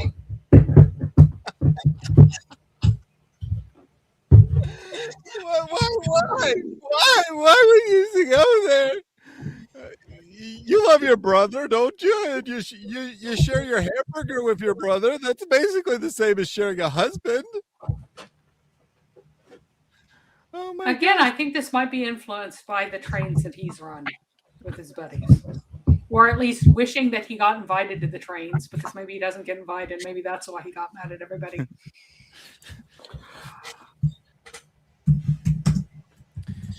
Tell me who would like to be actual friends with Malik. Yeah, I don't think he has any actual friends. You know, it's actually a pretty sad situation if you think about it, because Malik's tried his whole life to just buy friends, and it's never worked. And now he wants to buy wives, and that didn't work either. They dumped him. He just can't buy happiness. It's strange. Because after all, his wives are definitely not supposed to be his best friends ever. Mm-hmm. You wouldn't share with him if you didn't have any? I mean, yeah, I'll share food. Okay. I wouldn't share a human being with him. Y'all do. Y'all share the same parents. Yeah, but it's not like. That is so different. How do you get that parallel? When you go through the same parents and you screw the same people. What? I don't want to share a human being, she says, with another man. His response is, but you already shared parents. Oh my God. What the hell? It's so incestuously creepy. It's the mother. It's the mother. He wants him to have sex with his mother. He really does.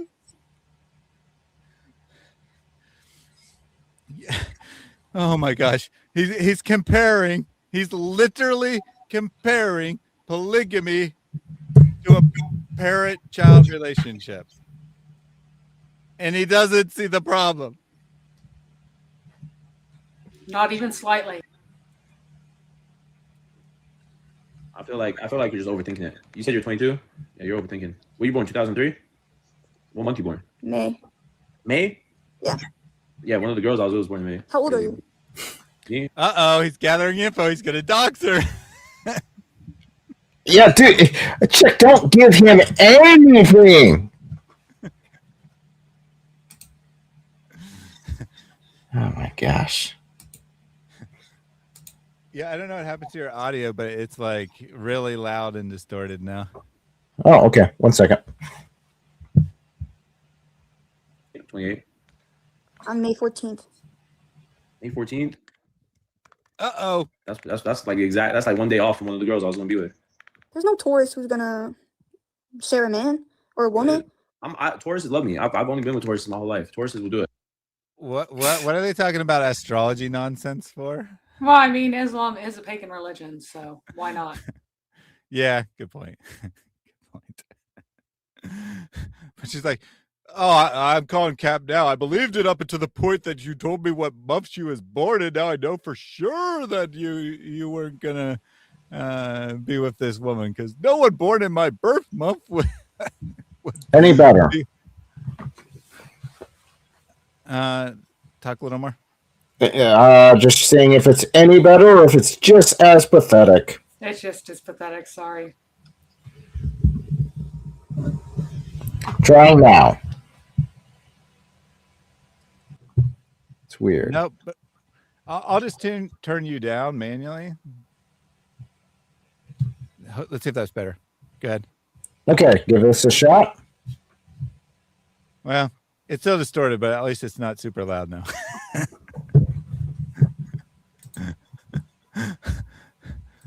The jinn have gotten into your computer, I'm afraid. I guess so. What's If your it's Taurus, zodiac? where you love me, I'm a Libra, Virgo Libra. You're a Virgo? September 23. I don't know I got a what lot that of is. Let me see. I got a lot of Muslims on my stuff right now. I don't believe in zodiac chat. Oh my god. Okay, yeah. I don't believe in zodiacs really either. You sure about that, Malik? Like he said, I don't believe in it, chat. So his chat was calling him out.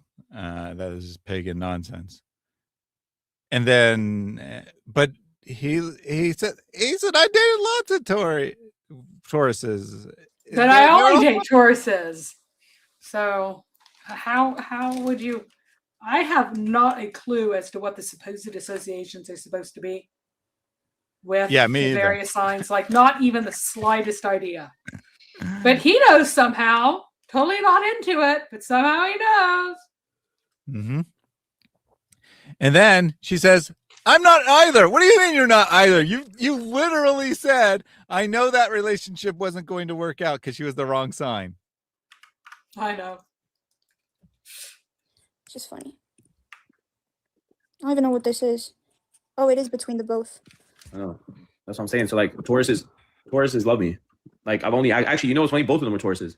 End of April, and then one was in May. There's no luck with that. That's crazy. May 13th and April 27th. Yep. That's insane. Yep. There's a guy with a picture of you as his profile on my life. Yeah, that's the homie. Oh. What are you doing? Are you playing a You game? speak Arabic?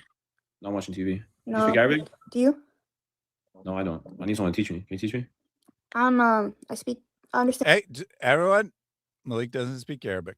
Just remember that for the next time he's like, but in the Arabic. It was actually funny. There was a previous chat where he was debating with some Islam about how important Palestine was or not, because like that other person, it was like their whole thing. He's like, dawah was way more important or whatever. And they like pull the Arabic card. They're like, well, you don't speak Arabic. He's like, neither do you. And they both had to admit that was true, right? Neither one knew Arabic, but they're both pulling that in Arabic card on the other person. It's just like so built into their dawah. They don't know what else to do. And Hijab, but not really. You understand it? Someone said, Malik, tell her to speak Darija. Do you speak it? I don't speak it. Do you? No. Is that what they speak in Libya? No. No, we speak Libyan dialect. It's like different. I speak French. You speak full Oh French? my gosh, we speak the Libyan dialect. It's Yeah. different. It's Arabic. It is different enough that it might be counted as a different language than standard Arabic, but they speak Arabic. That's like saying that, oh, I don't speak a Romance language because, I'm from Barcelona and there we speak Catalan and not Castilian. Yeah. Well, I think that I could be mistaken, but it sounded like the context was she said, like, I know some Egyptian Arabic, and she said, like, do you know Egyptian Arabic? And he said, no, I know Lebanese Arabic or Libyan. Well, no, Libyan she Arabic. did. She did just ask him flat out, "Do you speak Arabic?" And he's like, "No." Yeah, she said I only that speak first, dialect. and then he says no to you, and she says no, but I can say a few words in Egyptian dialect, and then he's like, and then she says, she asks him again for some reason, right? If she speaks Arabic, and he's like, no, in my country, which is really America, of course, but in my country, we speak a different language. And it's just so dumb.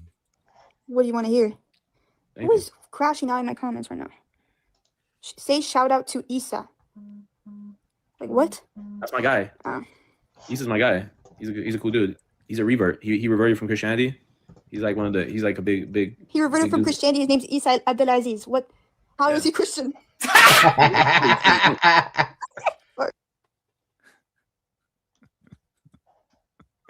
That's funny. She calls it out. He has an Islamic name. How can he be a Christian? It's funny. Why are you laughing? Like Kareem Abdul-Jabbar vibes. Like. Yo, what's wrong with that? Nothing. It cracks me up. Nah, he's cool. Yeah. He's a good guy. You know what's crazy? He loves Moroccans too. That's crazy. Bro, I don't know where you find these Moroccans that are okay with this stuff. What do you mean? Have you ever been to Morocco? If you go to Agadir, you could get do you know what they do in Agadir? No. You can literally be with a girl for a night. Again, he's trying to pick her up.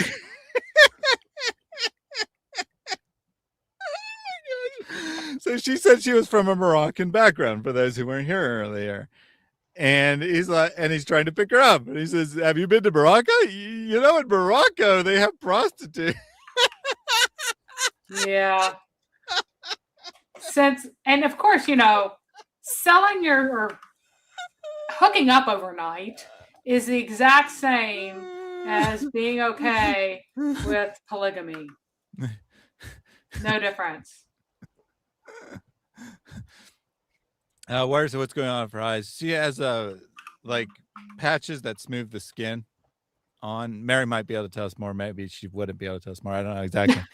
But it's just a under eye mask. They're like these gooey patches that she's doing a beauty treatment while she's bored at night. Yeah.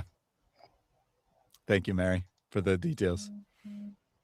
$100 she would cook for you, clean for you, do all that, and go home. What do you mean? Wait, what? What?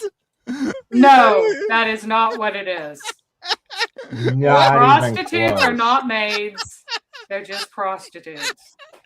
Okay, Malik has confirmed he never has been with a woman really even has as a these weird prostitute. mommy issues. I can just pay her $100 to be married for one day and she'll come cook and clean for me.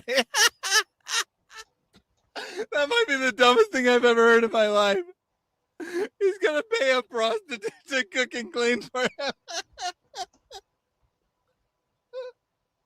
Oh my gosh. You know you can hire a maid if that's what you want, buddy. He only wants the ones who are like his mommy and he has sex with them. This dude.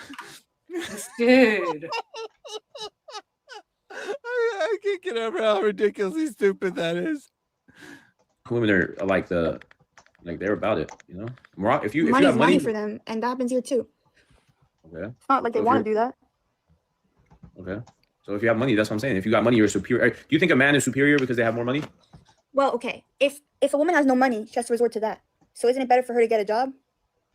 Why? No.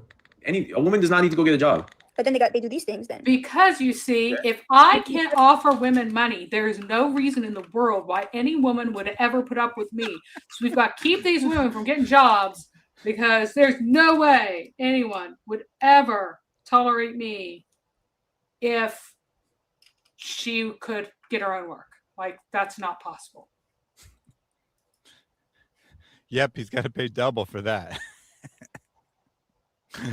Like, hey, buddy, if you're into those weird kinky things, my rate went up. But then getting a job. Yes. Oh, you're talking about doing? Oh no. Yeah. I mean, that technically is a job, but yeah, you can't. It was haram, so no. It's not a job.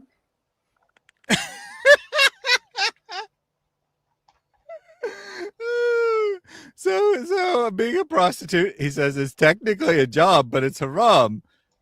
So she can't get any kind of job. She can't be a prostitute or a regular employment. Now my question to Malik is it haram because she's selling her body, or is it haram because she's employed? Because you said she shouldn't be employed regardless. You said what? But- Men? You think men are powerful? Yeah, of course. Men are the prize. Women are not the prize. No. Men are not. Wait, huh? You Women think are women not the prize Why would you be the prize? because I'm the one who's going to be able to pop a kid out at the end of the day, or you can be able to make kids out of women. You can't How'd make you a come kid here? without men.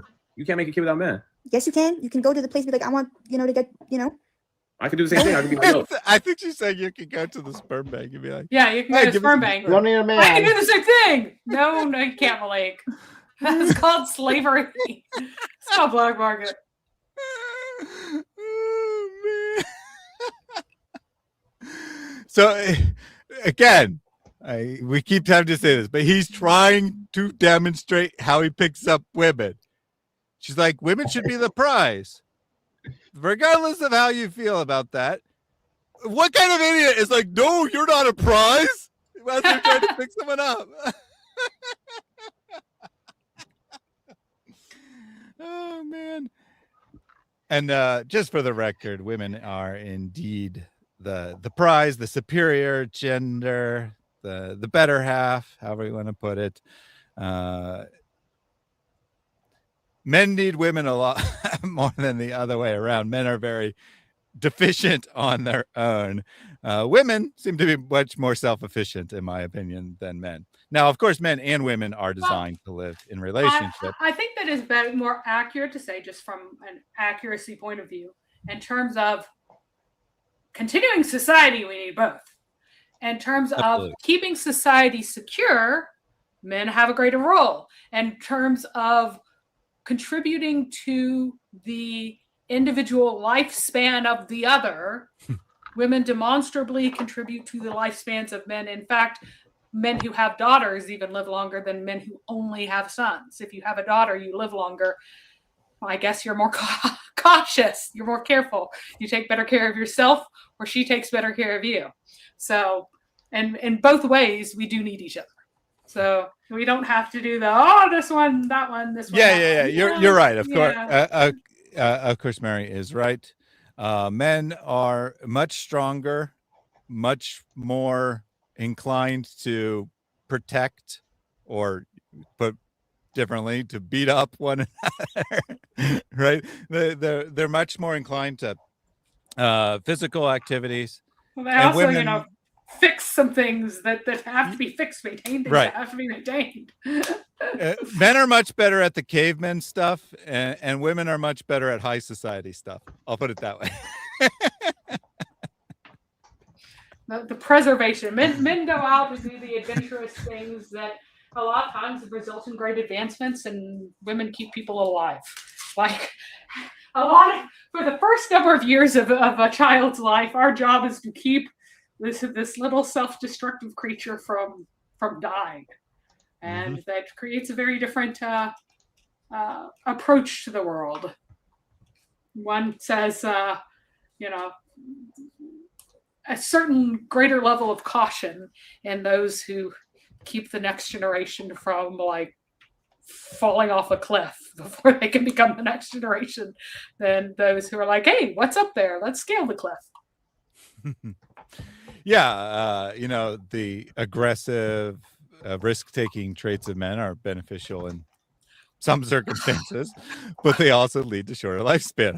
Well, there was this one time I was just walking. I was just taking a nice walk with my husband, but I spend so much time with my kids, like my reflexes are automatic, toned to being around kids a lot. And this creature burst out and rushed up on us. And I wasn't wearing my glasses, and for half a second I thought it was like an aggressive dog. And I jumped in front of my husband and shoved him behind me. It ended up being a deer, and it was fun or whatever. And he's like, well, at least to know you love me. Like, really? You're going to jump in front of the dog? Like, well, if it happened to dog, you don't know dogs as well as I do, so maybe I could diffuse the situation. I just realized that Eric's video froze. No, it didn't. No, it didn't. He was actually just posed like that for an extended period. Okay. Yes. It was just his freezing reaction to the idea of being flung behind his wife as she jumps in I front of him. was just connecting the dots and being like, okay. I'll save you. All right, let's get back to Malik's great pickup strategy. Hey, baby, you want to be with me? You're not a prize, and you can cook, and you can have my babies, and you can be my mommy. Yeah, I got money, though. I got money. I know I'm the prime catch, baby. No, take you that can't. egg- You can't take find that an egg and egg put and be like, hey, let me like. There's no egg. Well, there is, yeah. That's what I'm saying. You just cook yourself. But Hey, still, without men, women can't survive. Everything that bed you're sitting on right now was made by man. how do you know? That pillow is made by man. No, that's not. This That's little bad. your eyes was made by man.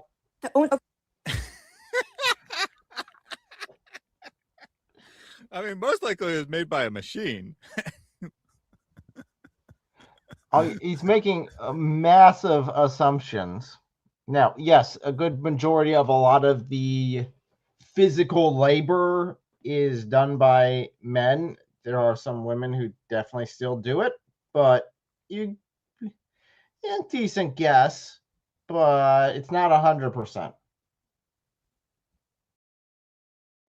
Yeah, I mean, in the modern world, it's very likely made by a machine with very little human input one way or another. And I mean, it's something like a bed. You can't even say it was invented by a man or whatever, right?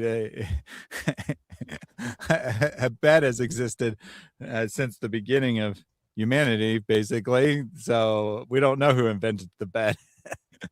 And those little under eye patches, they were made by a man. Maybe. Right? Maybe a man invented, but maybe it didn't. And there are things invented by women.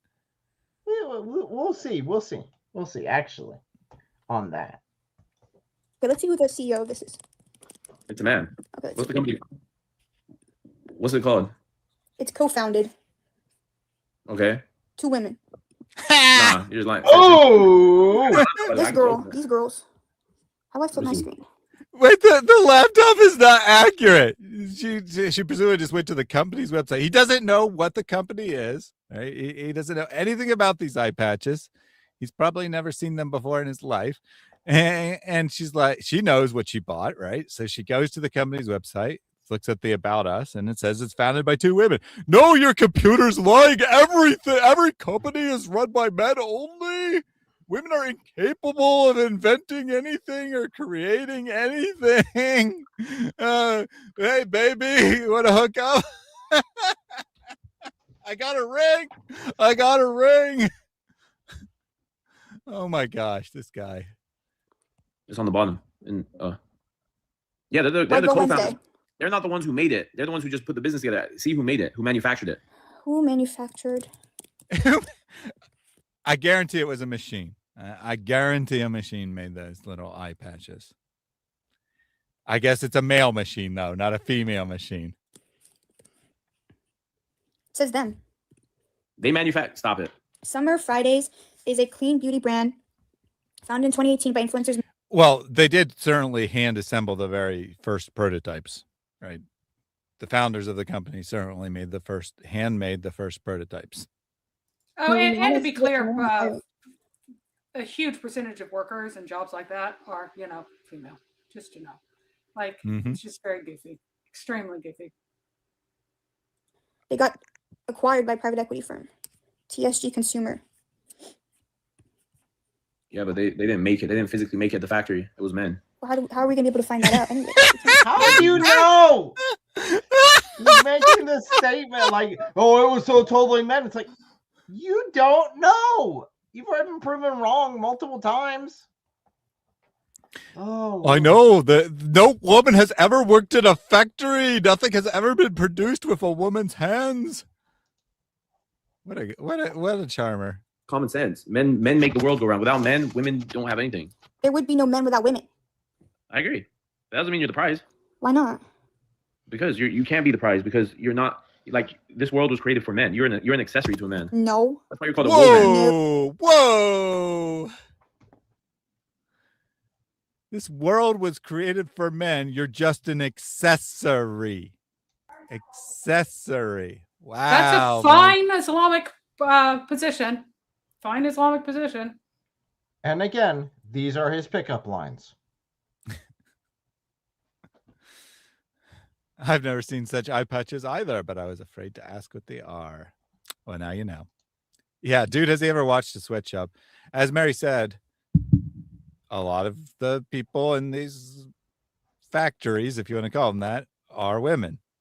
Not all of them, but a lot are. And he thinks A it's huge 0%. percentage in that extremely light and those light Light effort manufacturing. types of work. Like it doesn't, it's not exhausting. You're not lifting heavy boxes. Huge percentage of them are women. But no woman has ever manufactured anything. This would be a good time to take it for Mary to take, but she's not on camera, but to take a Quran page and manufacture something out of it. Like I'm a man and you're a woman. Like because man. Okay, what's the etymology of the word man? Let's see. What? Oh golly. Man originates from Old English man, meaning any human regardless of sex. It stems from Proto-Germanic man, which is derived from the whatever.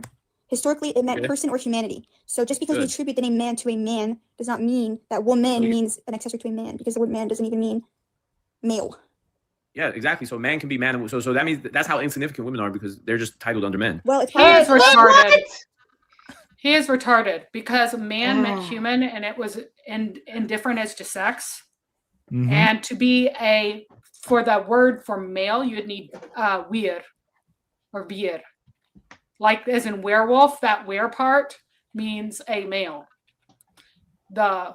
So you would have a husbandman, of which husband and man each got kind of disconnected.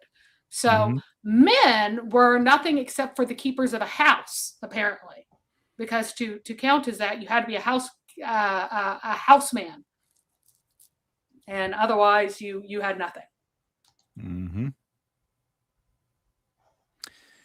Yeah, so I wasn't sure where she was going with it. I mean, it is actually a fallacy to argue from the etymology of the word, but she wasn't wrong, right? That man originally meant human without reference to gender, and there was a specialized term for woman, and there's a specialized term for male man, and I mean, they're roughly equivalent to husband and wife, because in most ancient language, well, I don't know about most, but at least in ancient languages I'm familiar with, there's only the word that means husband / man and the word that means wife / woman. There's not different terms for married and unmarried as far as those terms go. Obviously there's ways to express it, but there's not specific, like the term that's used for women is the same term that's used for wife, is what I'm getting at. Anyway, point being that the terms used to describe either women or men are gendered. Both of them are gendered. And the term man doesn't refer to gender at all. But his argument is, yeah, women are insignificant because reasons. Because modern English. You're right, because there's a woe plus man. Because the people who were able to create words and popularize words were men, because they had that authority at that time. Just because society attributed authority to a certain person, So without men, Okay, that's stupid. That's not actually how words work. Yeah, that's incredibly stupid. The first time in this thing that I'm saying she's being stupid. All of it is stupid. Words are not, well, yeah. I mean, she's being stupid as far as like saying that this is Islamic or whatever, but words are, there's no authority that decides what words are used. People as a society, as a group, decide what words are used. New words don't come into existence because some powerful person says, we have a new word, everyone. And by the way, we don't even use the old word for a woman, which became queen. We don't use that either. We don't use where, we don't use queen. So we don't use any of our old words. Like we have semantic drift. We have linguistic drift. Mm-hmm. So now he's going to go to the Bible for some reason. Oh, wait, no, I accidentally clicked somewhere. Okay, I was like, that doesn't make sense. Why did you really do that? But that was me. $100 she would cook for you, clean for you, do all that, and go home. What do you mean? Moroccan women are like they're about it, you know. Morocco, if you have money for them, and that happens here too. Okay. I'm not like they want to do that. But it's not working for some reason. Okay. So if you have money, that's what I'm saying. If you got money, you're superior. Do you think a man is superior because they have more money? Well, okay. If a woman has no money, she has... It's a man. Okay, what's the company? What's the company? An extra to a man, because the word man doesn't even mean male. Yeah, exactly. So man can be man. So that means that's how insignificant women are because they're just titled under men. Well, it's probably because the people who were able to create words and popularize words were men. Because they had that authority at that time. Just because society attributed authority to a group, a certain person, So without men, you wouldn't even be able to speak. Not necessarily. Cavemen. Oh my God. Cavemen? Yeah, cavemen. Were they men? I mean, I'm sure cave women spoke as well. I mean, they got to communicate. They get it from their men? Let's see. Who you want me to search up who first spoke? Why don't we just go to Adam? Was Eve created from Adam or Adam created for Eve? How was Adam created? Oh my gosh. Because of whose rib? Adam was created from dust, and from God created Adam, and then Eve was created from the rib of Adam. Yeah, so Eve was. So men are just dust, and women are created out of something valuable. There we go. So men are trash, men are worthless, and women are so superior that it takes a second step for women to have been created to keep them away from the mucky dirt. I mean, we all play these games if we're willing to just abuse things, as he is. And by the way, does not explicitly, specifically mean rib in Hebrew. Just to be clear. Correct. Eve came from Adam's ribs. So if Eve came from Adam's ribs, then Eve has a part that Adam has. So they're no, that means that Eve came from Adam. So you wouldn't even be alive without Adam today. So a man created everything. Because without Adam. Whoa! That's shirk. Yes, it is. He just attributed the creation of Eve to Adam. He just said that Adam is a god who created female. Just want to point that out. That's how desperate he is to win this argument. You wouldn't have got Eve. Just because you got Eve from Adam doesn't mean that they're not equal. Because if Adam gave Eve something, that means Adam, how do I say this? Like, that means they're partners. Like, that means that it's complementary. Adam was living just fine before Eve. Eve came along for other business. Eve was created for Adam. So Adam could, bada boom, bada bing, and all that. I mean, that's about as good of an explanation as Islam has. The theology. I know, but the way he said it, right? The way he said it, the theology. Like, Eve was created for, bing about a boom. Oh my gosh, this is dawah. This is dawah. Oh no, this is not only dawah. This is supposed to be like the best of the dawah debaters that's out there. Yeah. And what she's missing, she's missing the very easy comeback. I mean, my dust thing also works, but that's a little more subtle. You just say, yeah, and which is the superior version 1.0 or version 2.0, right? So yeah, man was created first, and then the better version. It was upgraded to the new version of the operating system. It's so dumb. Women wouldn't exist without men because God used a rib of a man to make women. But I guess that means that men wouldn't exist without dust. Therefore, dust is the highest thing in creation. What else did Eve do? If Adam and Eve is true, then how did they have? So wait, Adam and Eve, did they have daughters? No, they only had sons. So then how would populations exist then?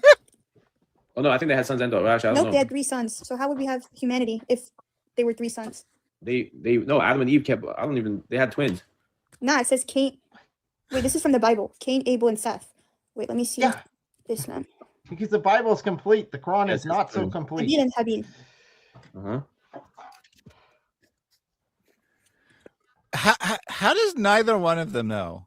Like, especially how does Maleek not know? Dawah guy. He doesn't know the Islamic story of creation. He's like, no, of course Adam had only sons. You only want sons. And then she's like, well, then how would it work? And he's like, oh, well, obviously he had daughters.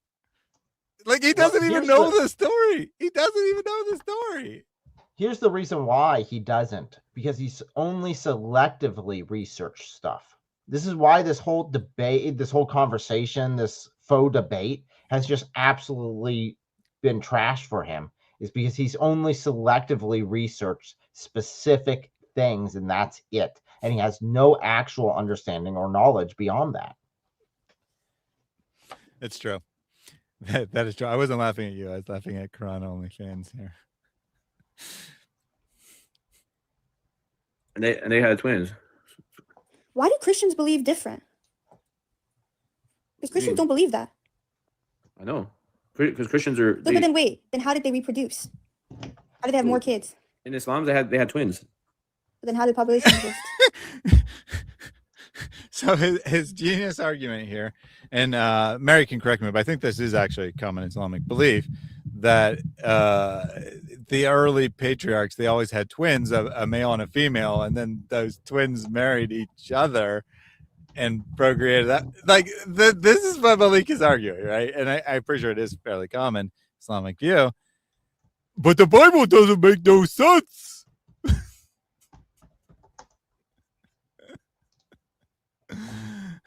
Yes, Maleek, you're not beating the incest allegations. You're really not. Because the twins can't reproduce. Right, so. Yeah, but that's what I'm saying. It all started from Adam. So without Adam, it's over. I don't know if I believe that was the reason why things happen. I think it's a metaphor. What's a metaphor? Oh, don't do that. Bro, you're telling me the twins got like. What's a metaphor? There's no way it was Adam, Eve, then they had a girl and a boy, and then that happened. Like, that's like. I mean, at least. What do you mean? What do you mean? It's like, that's not crazy? No, they had twins. Oh, they had 20 sets of twins. Yes. She's like, that's gross. Like, I don't know if it's a TikTok thing or what, but neither one will explicitly say it. But she's like, that's gross. Adam's twin brother, sister are having sex with each other. And Maleek's like, what do you mean? That's perfectly fine. That's perfectly normal. I don't get it. They're twins. That's what twins do.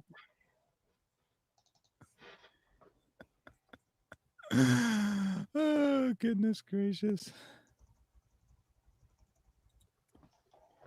What's wrong with that? I don't know why, I don't know why Christians believe a different thing. Like, they believe like Christians are no good. I don't know why I thought that was the same for everybody. You have Christian friends? Yeah, I mean, I have every kind of friend. You can't even be friends with Christians. They're kuffar. Why? Because they're kuffar. Yeah. It's not going to convince me to join their religion. Like, I'm not. I know, but you can't ally with no Christians. What do you mean ally? I'm not going to war. I'm saying you can't even stand with them. Like, that's like Odie. That's they might slip bacon in your food. You gotta be careful. Bacon. You know, Christians are the worst nation, right? What? What Christians are going around slipping bacon into Muslims' food? Like, that is ever even... That literally has never crossed my mind, and I have had multiple conversations with Muslims. especially their friends, right? So Malik, well, maybe not Malik, but what he wants his followers to do anyway is like, slip poison into St. David's food. But the Christians, they might slip bacon in your food, and that's way worse. Oh my gosh, what a how just side note, how freaking paranoid do you have to be to think that Christians are going to slip bacon in your food and that's why you're not allowed to be a friend of a Christian? Oh my gosh. That's insane. No. It is Oh, insane. you want me to show you? Okay, open the Quran right now. I can't. I don't have one. You're just on the computer. Oh, sorry. Type in chapter 98, verse 6. Read it. Yeah, but I'm telling you, it's like the context Just of war is different than like who you like go get Just food read it. with. Just read Like, it. No, Christians are the worst of creation. the polytheists and those who disbelieve from the people of the book. So they are people of the book. Okay, and what does it say about them? Those who disbelieve from the people of the book and the polytheists will be in the fire. So Keep going. of hell Keep to stay going. there forever. And they're the worst of creation, yeah. But Christians are people of the book. People of the book are all Abrahamic. But they disbelieve, no? They believe in Jesus as God. Some of So they're them, the but worst some of them creation. don't believe that. No. Some Christians don't believe Jesus is... Yeah. What do you mean? No, I'm saying nowadays, though. I think like I think it depends on what sect you're in. Like they have different like groups. Nope. No, that's pretty universal. That's like the basic requirement. That'd be like me saying that there are Muslims out there that so totally don't believe that that claim that Muhammad was a false prophet, but they're still Muslim. No, it's kind of a cornerstone. Quran only fans got me.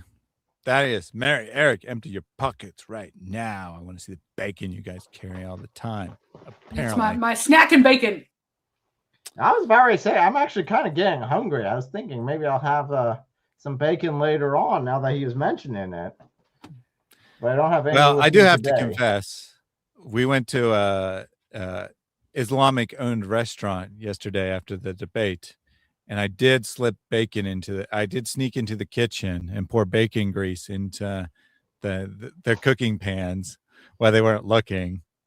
So it could happen. It could happen for sure. Christians are going to heaven today? If they I think people who believe in people of the book is an Islamic term for adherents of monotheistic religions who received divine revelation prior to Islam, primarily Jews, Christians, and Sabians. prior to Islam.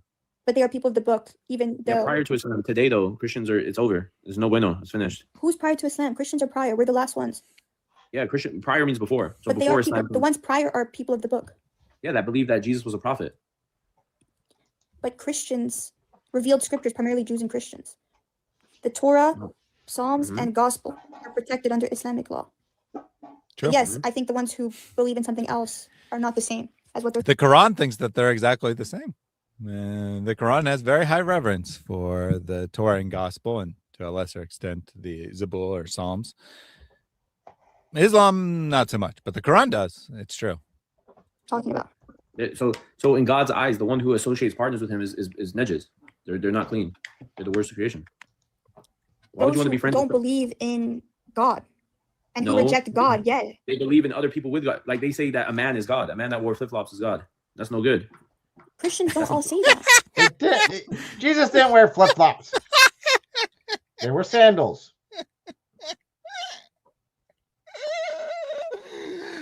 Jesus wore the same shoes as Muhammad, most likely. Not literally the same shoes, of course, but the same kind of footwear. What kind of stupid thing is that to say? A guy who wears flip-flops. Real bacon bits are sold in zip bags, so you can carry them with you and slip them into Muslim food when they aren't watching. Clearly and totally. That's if they actually make it that far and we don't just eat them on the trip. Because why would you waste bacon? That's true. I get that, Muslims have some issues with bacon. But if I wanted to, and I don't, just to clarify, I don't. But if I wanted to harm a Muslim, it wouldn't be with bacon. I have more effective ways to bring physical harm on a Muslim than slip them some bacon when they're not looking. This is just beyond stupid to me that in theory functioning adult would think that Christians go around slipping bacon into the food because they hate Muslims. Again, this is just such an odd concept, and it's something that seems to be so important to them for some weird reason. Is this whole bacon thing? It's like, okay, I understand that's not allowed for you guys, but that doesn't mean I'm targeting you specifically with bacon. Yeah, Quran bacon, we'll find out. Yeah, we don't harm people. We only harm books. And Malik agrees. He said, that's the difference between them and us. They go after books, but we go after people. Ugh, aren't they such horrible people? we just go after people, not books. Why would you do that? Why would you insult someone by going after the book? You should just go after the person. And you might think that I'm like being exaggerating or something, but no. We're in complete agreement. The difference between Muslims and Christians, to be more clear, the Muslims like Malik and Christians like those on the panel here, we attack their scripture, they attack us. Most of them do. Okay. And even Let's the ones search that it up don't. because we both don't even know for 100%. Look it up. Because I'm pretty sure it's just evangelical and Catholic. No, all of them. Orthodox, they all believe Jesus is God. That's Yeah, true. kind of have to. If you don't, you're not really a Christian. You ready to say you was wrong? I'm trying to see because it's not.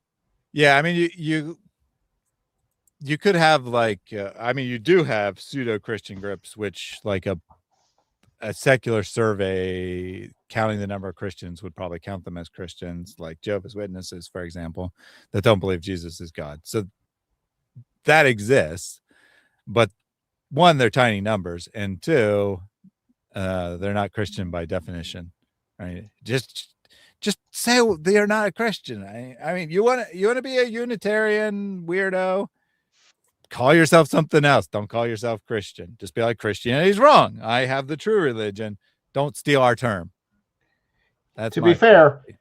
Joseph Smith was kind of saying that, but he wasn't a Christian. He was very clear they were not Christian and they have their own message. So yeah, he was saying it. And then his followers are like, yes, we are Christians. Yeah. He's like, I'm coming to correct everything. And we're totally believing something totally different. The thing that's been hidden all this time that's now been revealed, all of which is false, all of which is fake, all of which is disprovable, all of which is wrong. I mean, this goofball got really poor information from newspapers. So he thought that ancient American Indians had steel and technology and so on. And that's in the source in the books that he made up because he had bad information. If you've got bad information in your holy text because you're going off of things you've heard, rumors and so on, kind of an indication that you are not following anything true. Mm-hmm. Kind of like the Quran, but different. Not telling me. It's saying they think Jesus is God, Son of God, and God the Father is the Father of. I don't understand what they're saying. They're saying that Jesus is God pretty much. Like Son of God means God to them too. So they believe Jesus is God, the Son of God. So they associate partners with Allah and they say God walked on earth and was wearing flip-flops and ate food and pooped. But then why would Christians be people of the book? Because what do you mean? Because they had our book. They had the Injil is our book. The gospel is our book. But they distorted it. They changed it. They tried to say Jesus was a man. And that Jesus was God and he was a man. Yes, it got corrupted over time. But the thing is, why are they still considered people of the book then? Because they are people of the book. Which book? They're the book, the Injil. It means people of the book are.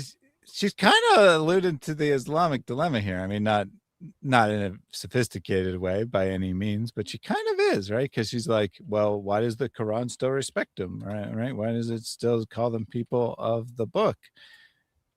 And Malik's answer is because it does. That's literally what he said, is because it does.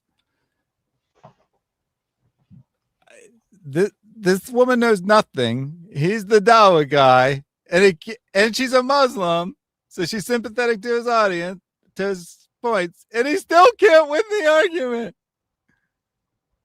Yeah. This is the self-proclaimed greatest debater in all of Islam.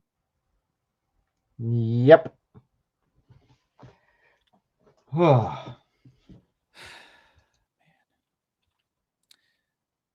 Just why? Just why, Malik? Just why?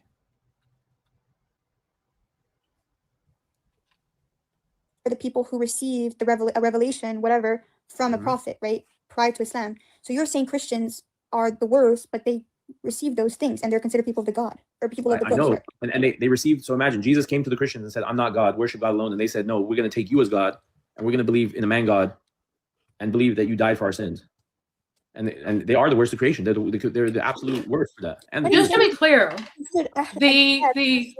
the Christians have the Injil according to Muhammad that they have between their hands, and they recognize him in it, and they teaches all the stuff that he said. They have it. The Christians are identified in the Islamic sources as the Jacobites of Najran, the Oriental Orthodox of Ethiopia and Egypt, the Byzantines. Like, they are identified as these groups. These folks are all, these are all Christians according to Muhammad.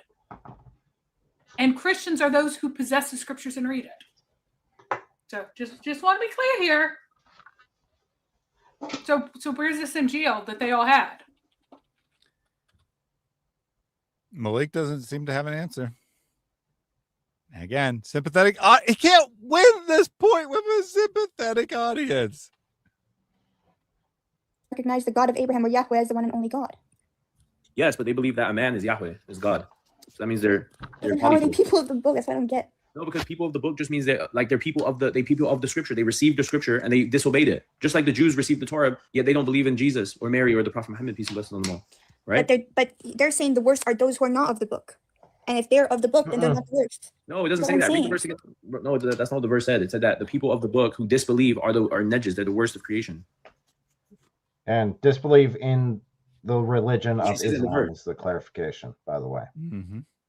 In case there are anyone out there that says, oh, well, it's just the people that don't believe in God in general. It's like, no, that it specifically is talking about Islam here.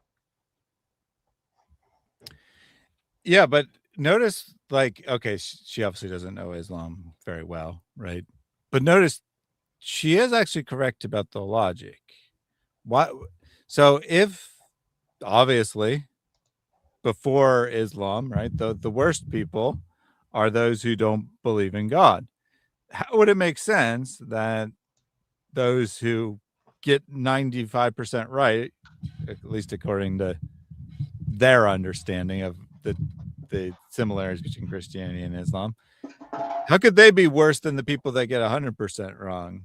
And he doesn't have an answer. He just keeps asserting it. Like, well, because it says so. Yeah, that I don't understand. Why are you objecting? It's very obvious. I said it. It's true. Great argument, I guess. Here, where's my phone? Now he's gonna get his phone. He's gonna get sources finally. Who ate but those who believe in there being one and only God. Okay. Do Christians believe in one God? Yeah. I'm not sure. I don't understand what they have going on. Because I thought there were some that believed that there was a God that's not a prophet, or like Jesus is not God or whatever. Look, it says, indeed, those who disbelieve from the people of the book and polytheists will be in the fire of hell to stay there forever. They are the worst of all beings. The worst of all beings. Those who disbelieve that there is. So then what about an atheist? So he says, I'll look up a source. Then he just rereads the verse, which he already recited once. Yeah. What's the argument? She doesn't understand how that can make sense logically. And your response is, it says it. Well, I mean, that is the response, because it doesn't make sense logically. It doesn't make any sense whatsoever. None of it makes any sense logically because Islam was never a logical religion. It never made any sense. It was all whatever Mo said this week goes. It's a normal thing of all cults that you have this kind of inconsistency. Of course it doesn't make any sense. Of course it's illogical. Of course it's ridiculous. Why? Because Mo made it up as he went along. And that is, of course, true. But I would expect Malik to be able to argue better. Because while that is correct, you'd think he'd know how to make a stupid argument. I guess not. I guess I'm expecting too much of Islam's greatest debater. The argument is because that's why. That is the argument, because that's why. Once again, we have reached the heights of Islamic reasoning because that's why. Mm-hmm. And it is the height of the reasoning, apparently. Who ate the apple? Believing in God. What do you mean? Atheists who just say God doesn't exist? That's bad too. Why should they go to hell though? Because they've been given the message of the Quran. Did you catch that? He almost said that's even worse, but that's literally what she's saying. Shouldn't that be worse? Yeah. And he's like, yeah, that's even, I mean, that's bad too. Oh, you can't keep your own religion straight, buddy. Buddy. Malik. Ignored it? God said They this didn't is a necessarily warning. ignore it. They didn't necessarily get the message. Did you get the message of the Torah? Did you listen to Torah? No, but So the yeah, Quran so said- why would they go and But the Quran was sent for all of mankind, so it's different. they all were sent for all of mankind, but they got edited over time. No, who said they were sent for mankind? The Torah was sent just to the Jews, and the Bible was sent just, or the Injil was sent just to the Jews, the children of Israel too, Bani Israel.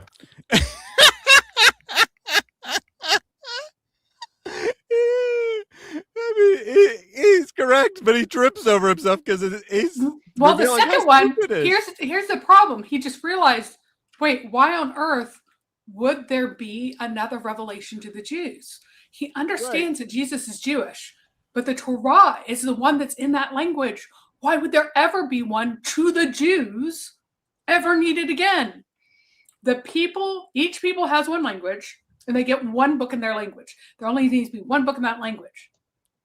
Mm-hmm. So why Jesus? Why was he a messenger? What message was he bringing? Makes absolutely no sense whatsoever. It's entirely incoherent in that context. And like he stumbles over it as he's saying, he's like, wow, this is really stupid, this thing I'm saying.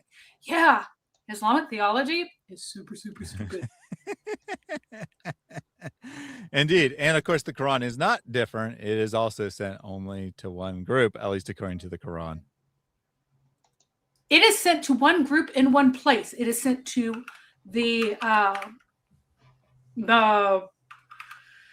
main, the mother of cities. And by the way, that's used multiple times, and it means like the heart of each civilization, basically. There are other places, like every group, there is a place that is the mother of cities for that place. Now, there is a theology that it was the first settlement ever, but in terms of the overall settlement, the theology of the Quran, every region has one central place that is the most important for that region of that people who speak one language. And for this, it's for Mecca, Medina, and the surrounding area of the Hijaz. That's what it's for. It's not even for the Arabic speakers far away. It's just for that region, according to Islam. Now, according to the Quran, now, if there are contradictions to this, well, then that's an oopsie. That is an oopsie doopsie. Like, well, before it was going to be this, but now it's going to be that. Funny that these things are both in there. Mm-hmm. Allah indeed made an oopsie. Uh-oh. Who it was sent to is different than who it's for. Okay, It was revealed to Moses to guide the people. Yeah, which people? I'm trying to see. It doesn't say. It literally says to guide the people. Yeah, the people are the Jews. Jews. The Jews that were with him. But the thing is, each book was given to a specific group of people Right. to change ways. Right. And but the then prophet- but the Islam was final prophet- given because the mission failed and they changed it over time. And what was happening were the men that were burying their. Hey, you're right. According to the Islamic narrative, Allah is a big fat failure, and you should trust him.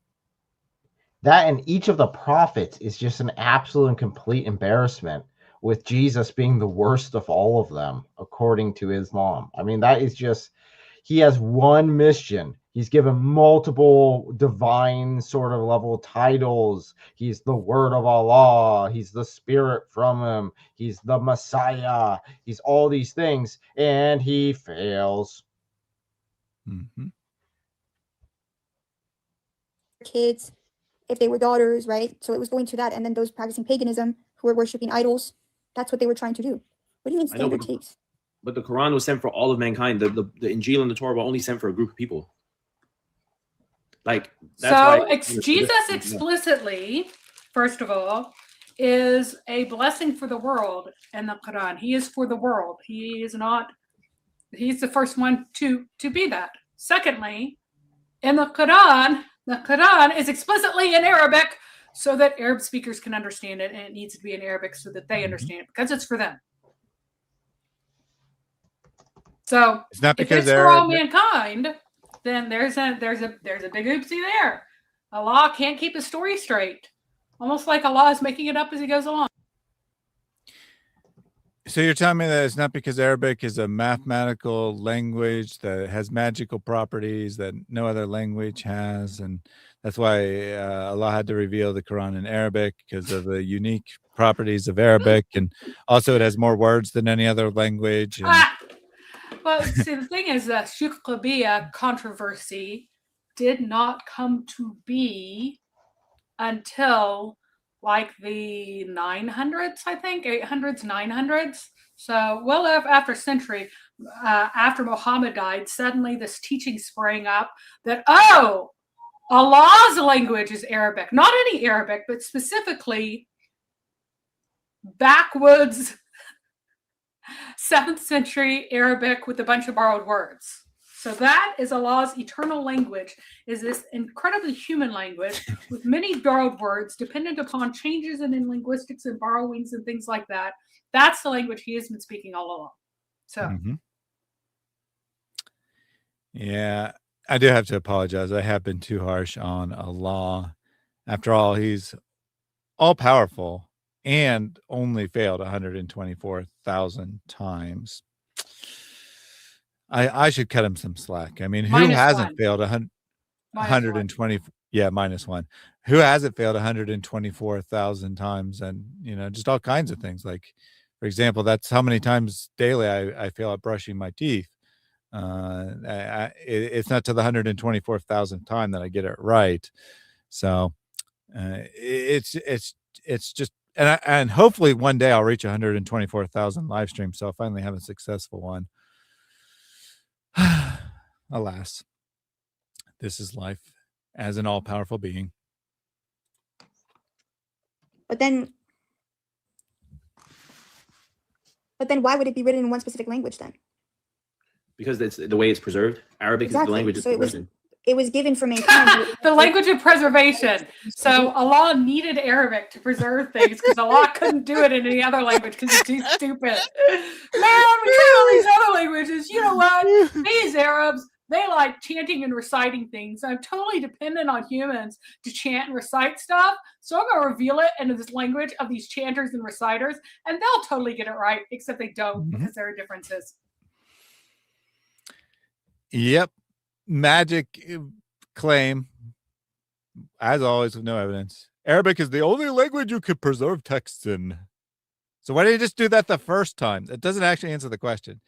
Even if that was true, which it's obviously not, but even if it was true, why not just do that the first time? Why fail 124,000 times first? Not the slightest idea. No. But the Torah was only sent to the Jews. Like it says in the Quran, even that Moses was given the book for the children of Israel. That Jesus was sent to the children of Israel too. While given directly to Jews, is viewed as a light meant for all human moral development. It includes Where are you reading that? This is AI overview. Brother. Let me look. AI. Brother. I can get it for you from the Quran. AI does it better than he does. Into the children of Israel. It does. Brother, you want to go on a date, brother? Israel. I understand that, but I don't know if they're. If you want me to Like, look think at it about- different, I have to read through it, which is going to take me like a minute. But what I'm saying is those books only have rules for the Jews in them. Like for example, in the Bible, it's only like the Torah talks about only rules for the Jews. No, Hey, it doesn't. Is that accurate? I think what he's trying to say is that the law of the Torah is only for Jews, which would be accurate. But the Torah itself is not only for Jews. So what's really funny, we have a comment. Yeah, let's pick the language without vowels to preserve the text forever.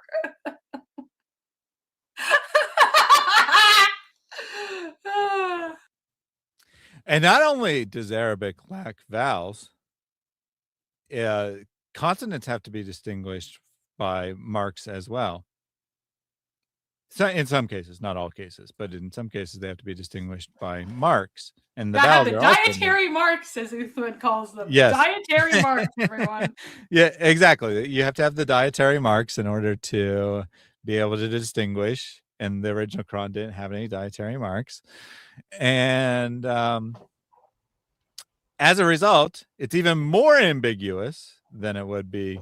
Now I'll clarify in a second, but it's even more ambiguous than it would be without vowels. Now, in an actual sentence, there's usually not ambiguity because even in English, a language you haven't practiced and isn't designed to not have vowels. If you take out all the vowels, you'll almost always be able to discern the sentence anyway without any confusion. As a result, it's not like we don't know what the Quran says because there's too much ambiguity or something. But if we're talking about perfect preservation, every word, the exact tense, the exact number, the exact subject, because all those are marked by vowels, or at least partially marked by vowels in Arabic, then you should probably have the vowels there. Yep. And there are different shades of meaning that are like the root might be the same. And sometimes you can't tell the difference between roots even without the without some of the diacritical marks. So in general, you'll get the gist of almost everything, but sometimes the gist is not enough. Just is not enough. You need precise meaning, and you can't get that every time. Correct. So it's not like you could get like a totally different message, but you could get a very different message. Hence why there are multiple Arabic Qurans. That, for example, some verses it'll change the subject from you to me, right? From second person to first person, or from third person to second person, which then makes the difference between Muhammad and Allah. So you don't know if it's something about Muhammad or something about Allah. I'm always confusing him. Yeah, do keep in mind also that the first thing that Allah created.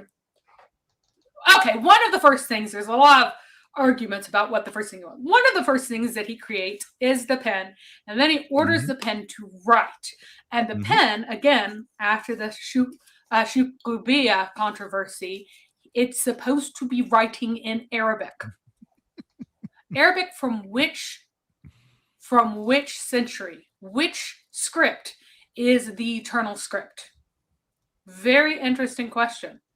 Because these are man-made scripts that apparently Allah has eternally been dependent upon. Very interesting stuff. Just like there's a lot of stuff in the Quran, which is, why does it exist? It exists because humans ask questions, because humans reminded people of things. Mm-hmm. Which is strange. Very, very odd. And as Malkia Sophia Bobo says, I speak more languages of Allah, therefore I'm better than Allah. Game over. Yeah, if you speak 2 languages fluently, you know more languages than Allah. Let me see. Like other people can learn from them, but that doesn't mean it's for them. It's abiding to them, whereas the Quran is abiding for all of humanity. Judaism believes in the Torah that is revealed through the Jewish people because God. Let me see. Yo, guys, unmute JC. Stop muting people in the chat. What's wrong with y'all? Stop it. Okay, these are too long to read. Let me.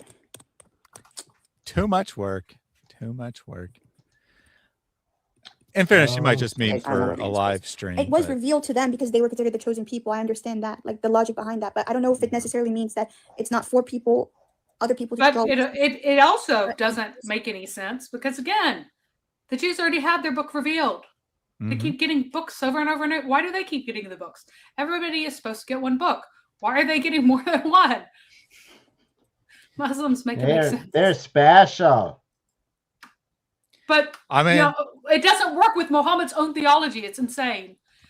All right. we like to say that you know, the Quran or Muhammad or whatever we prefer to phrase it makes Jesus a failure, which it does. However, in comparison to all non-Jewish prophets, he's quite successful because we don't even know the names of any of Allah's other prophets that brought all these works in all these languages to all these people groups. We don't even, they were so insignificant, such utter failures that their names didn't even survive in human history.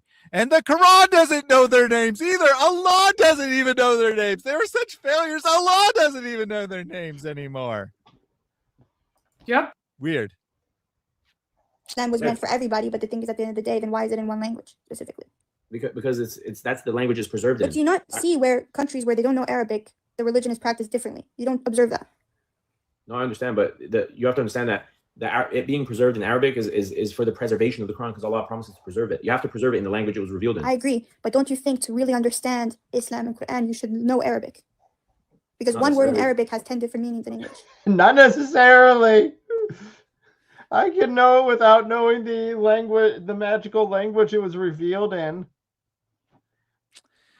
So it's weird, right? Because she's like, she has these Muslim talking points in her mind and she wants to get this in, but she's also thinking logically, which is a deadly combination here, because she's like, well, why wouldn't it just be available in languages people actually understand? Mm-hmm. Good point. Good point. The message is what's important, right? Why shouldn't you translate it to a language? No, it's got to be preserved in the original language, which Malik doesn't understand. Again, by the way, he has no idea. He can't read the Arabic. I'm pretty sure she could read it better than he can, based on their conversation. And but it's preserved. It's preserved in that language. Oh, great! There's perfectly preserved squiggles that you have no idea what they mean. Great. I can go find a ancient cave painting and it's perfectly preserved, but it's not of any value if I don't know what it means. And so she's like, why wouldn't it just be in the languages people actually understand? And he's like, no, it's got to be in Arabic. So then she's like, yeah, everyone should learn Arabic. I don't know why she said that. It contradicts her own point. But kind of here's the thing, right? Here's the in a thing. lot So of Muslims ways, will say you gotta learn the Arabic, but if you're not learning it as your first language, how are you learning a language? People are instructing you in the language you understand already what words mean. So you're mapping different sounds to the same ideas you already have. Why not just translate the word rather than memorizing what different sounds mean? Just translate the word itself. The sound isn't what's important. The meaning is what's important. In reality, not in Islam. Of course, in Islam, the exact sounds are important because they're magical spells. Yeah, I was about to say, you can't forget the magical spells. Magical spells don't work if you, what is it? Leviosa, right? Mm-hmm. Leviosa. Well, Leviosa. You have to say it right. Otherwise, the spell doesn't work. That's exactly right. It's not Leviosa. It's Leviosa. As Hermione says repeatedly, and then the boys make fun of her in the first book. All right. We're almost at the end of where we're going to go for today. And probably all the time. We're probably not going to watch anymore because I really just wanted to cover the polygamy debate, but also, this Christianity. He's getting like whipped by this girl who's just like half asleep looking up random things on. I know. It like it's great. So the first one, probably like it's not a subject he studied a lot. The second one is like supposedly his wheelhouse, right? It's supposedly his wheelhouse about how the Quran is perfectly preserved and it's got to be Arabic and the Bible's corrupted. And she literally has no idea. She has a vague idea. She's typing things into Google or whatever search engine she uses to get a better idea, reading what she sees, and then Malik's like, "No, your computer's lying to you. Here, I'll bring a source. I'll explain it to you." And then just reads the exact same verse that she already read and says, "See, I was right. What? You're not explaining anything. You're not arguing anything. You're just," and now he just keeps saying, "Yeah, but it's got to be in Arabic because that's the language of preservation." What do you mean it's the language of preservation? Yeah, it's the language of preservation, like I said. It makes no sense at all. And he knows that there are tons and tons of different Arabic what's the word I'm looking for? Dialects.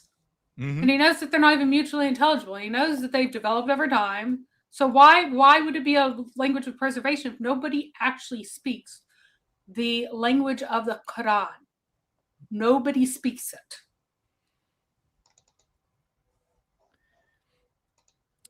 Pity the Moroccan girl. That's an hour of her life she'll never get back. Oh, no. It might have been an hour that we watched. It went on and on. 5 hours. And on. Basically the entirety of the last hour is the two of them sitting there insulting one another to try to get the other person to leave the stream because they both think whoever leaves loses the debate. You might think I'm joking. I am not. That is literally what the last hour of the stream is. I know, but you don't have to. But don't you think that it would ultimately bring to a better understanding? Yeah, better. And don't you see a correlation between countries that don't speak Arabic at all? I'm not talking about our. Wait, he just conceded the point. She said, "Don't you think a translation would help you understand it better?" He said, "Yeah, better." The translation's better for understanding. And it is. That's the thing. That's one of the reasons people have left Islam in larger numbers in the last 20 years than ever before, is because Saudi Arabia pumped billions of dollars into translating the Quran into hundreds of vernacular languages. People who had never read the Quran in a language they understood, maybe had memorized the whole thing in Arabic, but had no idea what the meaning was, read it in their heart language, and they're like, "This is the stupid, most boring piece of crap I've ever read in my life. I can't believe I believed in this crap." So they have much better understanding, but it doesn't help them be Muslims. Countries, because they still, at the end of the day, my mom speaks classical Arabic. But don't you see a correlation between how the religion is practiced when they don't know Arabic versus when they do? If you can pray in Arabic, you're good to go. No, because a lot of the way it's practiced in Iran, what they have going on. Why does Allah need this? That's the question. Because it's a magic spell. Why does Allah need it? Because he gave magic spells in only one language. That's why he actually needs it. Right? Don't you see what I'm trying to get at? But the Iranians, no, but they're Shia. They're not Muslim. That's true. They're Shia, but then Somalia. What's wrong with Somalia? The rules they have are not compatible with Islam's beliefs. What's going on right now? They mutilate women. I'll help you out. Wait. You really should have said instead of Somalia, although I'm sure they have quirky local beliefs as well. But what you really should have said is like Indonesia or Malaysia or something like that, where they do have like all kinds of weird synchronistic beliefs where they've incorporated aspects of the pagan tribal religions with the pagan religion of Arabia and created something new, which they still call Islam. It doesn't really have anything to do with knowing Arabic or not, though, right? You could know Arabic super well and still have synchronistic practices, and you could not know it at all and not have synchronistic practices. So they're not really related. But she's saying that this is the problem, right? Because people don't know it. She's saying it's a reason they should learn Arabic. It's actually the reverse. It's a reason it should be translated. But she's saying people don't know the language, therefore they have all kinds of weird beliefs. Incidentally, I just thought of this. She barely knows. She knows like a few words of Arabic or whatever, according to her. She doesn't really know Arabic, and she doesn't know Islam. she has all these ideas about, it's the polygamy is not allowed. Christians are respected, blah, blah, blah, right? She has lots of values compatible with Western society, in other words, and she attributes them to Islam. Maybe she should read the Quran. Maybe she should learn Arabic so she could learn how to follow the religion she follows. There, Yeah, but that's people. That's not the That's religion. what I'm saying, but they do it under the premise they claim it's religious. No. Yes, they do. Yeah, but I'm saying that's not. Yeah, that's just like saying, oh, ISIS is outside practicing Islam because they said they was doing But it. they don't, and they're funded by not. Exactly. Exactly, So but that's just a sham in and of itself. But Somalians have the most hafiz of the Quran. They have the most people who like recite the Quran and can right. That's what I'm telling you. But when you don't know what it means, effectively doesn't do anything. He just destroyed himself. Like he blew himself up.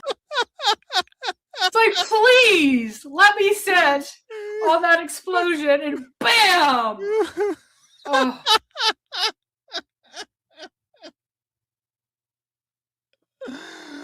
Oh man. So our point.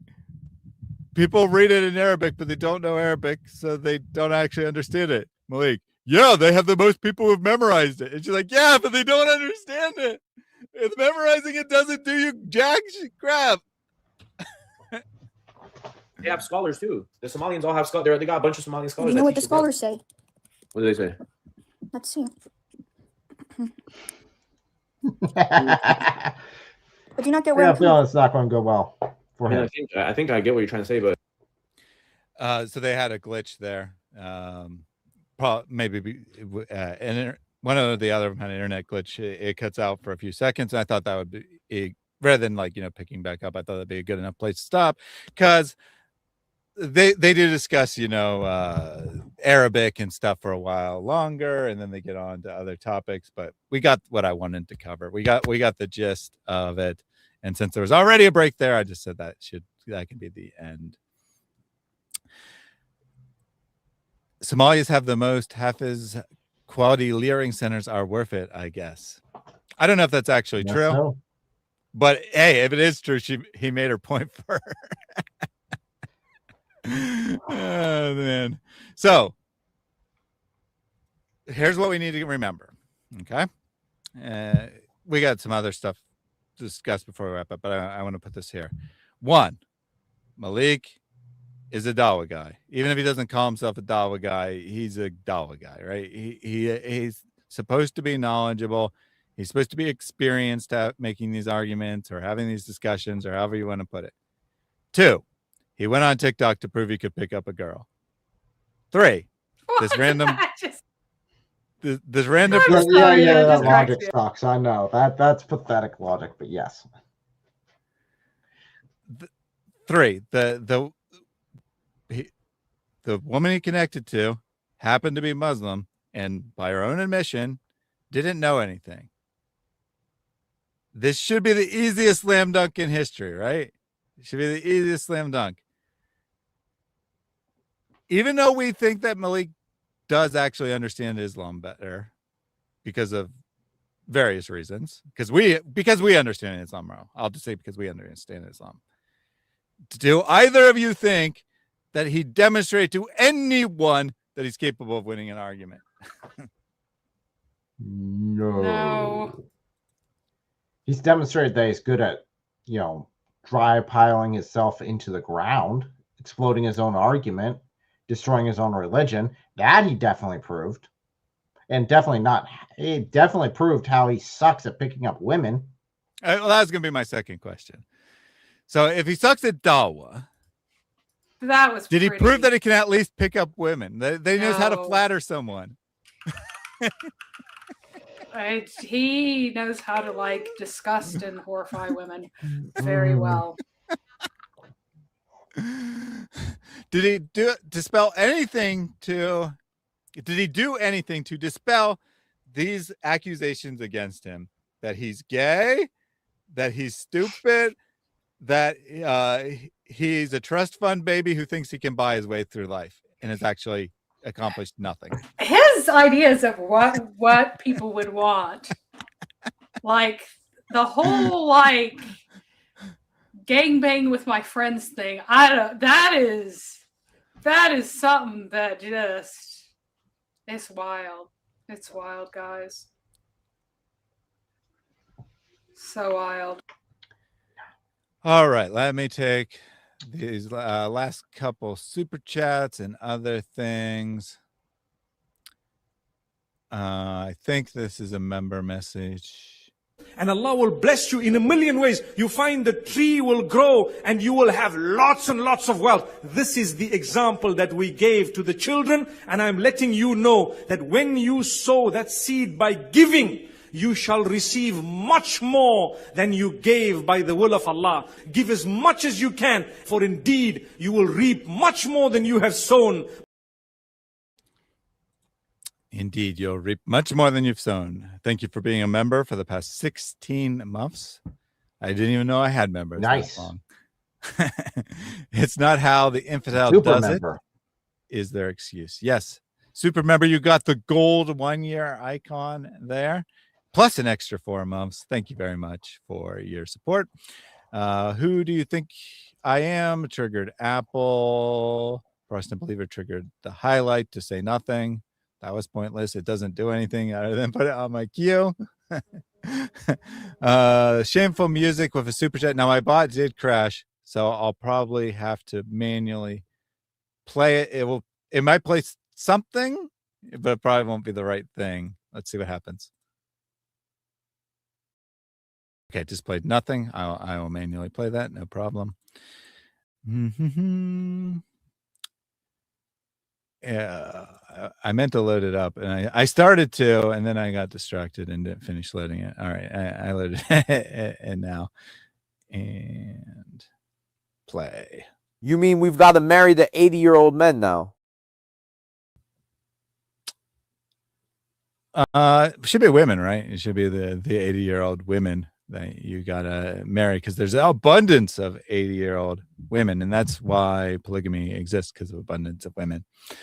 Thank you very much for your support. Mad Monkey triggered the apple. That was actually a new triggering just now. Mad Monkey also said the ants ate the apple. They're not ants, they're fleas. They are fleas. Why do we have a flea animation, Mary? Because it is a blessing to be bitten by fleas. If you are a prophet, one prophet was bitten to death by fleas, and it was a great blessing for him, because the torment on this world is like blessings in the next to Allah. All right. Good to know. I'll make sure to get bit by fleas as often as possible so I can get all of Allah's blessings. Goodness gracious. Timothy, I think these last two will. Oh, this one isn't one anyway, so never mind. Timothy with a super chat. Here's the sadness. We are running out of funds. All our work is going to stop unless people like you watching this video will help us.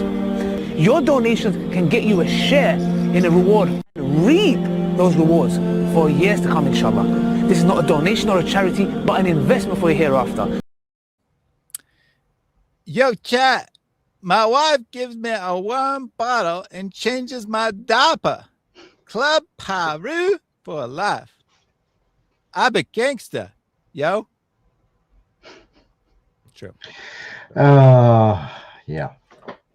Thank you, Timothy. Malik is the baddest TikTok 30-year-old gangster who appeals to 12-year-olds there is. Who do you think I am? Triggered uh-oh. I think there was one other triggering of uh-oh that I failed to grab. Lambert said, why would this lady want to meet Malik? They just argue and argue. She doesn't, is the answer. And in fairness, I don't think he wants to meet her either. Like I said, they do discuss a bunch more stuff openly for a while, but it devolves, and then they end up just bickering. And then she does finally, after like 45 minutes of Malik insulting her, she does drop off, and then Malik's like, yo, chat, we went through the whole stages of relationship. It was like good at first, and then it got bad, and and then we broke up, and so we just did a whole marriage here in chat. Yeah. And apparently, I mean, not surprisingly, the tiny amount of people who actually pay attention to him regularly, they were ribbing him the next time. They're telling him how he was going to marry that girl, and he's like, "Yo, chat, what, you guys are being mean to me. I'm not gonna marry her. I was just having a chat." You're just getting owned. That's what. She's owning you, boy. Definitely. Super chat from Jack Ray. I think this will read. If not, I can trigger it. The Quran has real problems. True.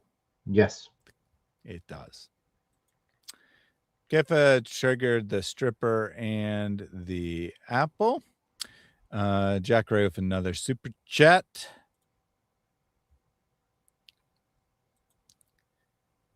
Yo, chat. That woman beat me in the desert. Do you know what that smells like? Not anything good, I'm assuming. No, and I don't want to know. I do not want to know. But that woman definitely keep that beat to the myself, crap out of Malik. Definitely beat the crap out of him. Even though she was also clueless, she still beat the crap out of him. Yo, John, Peru. I am so gangsta. He looks 50. Yeah, I think he's 30 or or 29 or 31, but he says he's 30. He gave his birthday. I don't remember off the top of my head whether he was exactly 30, but he is 30, give or take a year. And he has the mental maturity of a 15-year-old boy, as this comment says. And I don't know if he looks 50. I mean, someone earlier put up a comment saying something about his ugly mug. His mind is very deficient. His looks are normal. He's not like exceptionally ugly or anything. I got to be fair. He looks fine. He just has that terrible personality and no brain. What every woman wants. And member, point of reference, when I was 30, which wasn't too long ago, I was already married and had my first kid. Mm-hmm. So yeah, not that long ago. And do you believe in the Bible, atheist? I'm just going to be very brief here. Just be very brief. We had a few people pop in throughout. We talked extensively with one of them. We had a few people pop in throughout and say that the Bible supports polygamy. They're almost all pagans, by the way. They're almost all revolting, pagan, Hebrew roots cultists who hate Christ, who deny the faith, who deny Christ, who deny Scripture. They are evil cultists, and they're all hellbound, every single one of them. So, if you are atheist, not, why mock Bible? I think if you mean if you are not atheist, why mock Bible? We're not mocking the Bible. You're mocking the Bible. You are mocking the Bible. You're mocking Christ. You are a disrespectful and disgusting individual who dares to pretend that you have any knowledge whatsoever. You should crawl in a hole in shame and beg for forgiveness, because Christ said that the reason that it was permitted in the Torah for a man to have another wife and divorce women as they did was because men had hard hearts, because they were evil. They were evil-minded. Hard hearts is bad. It is self-willed evil. So because of evil, men were allowed this.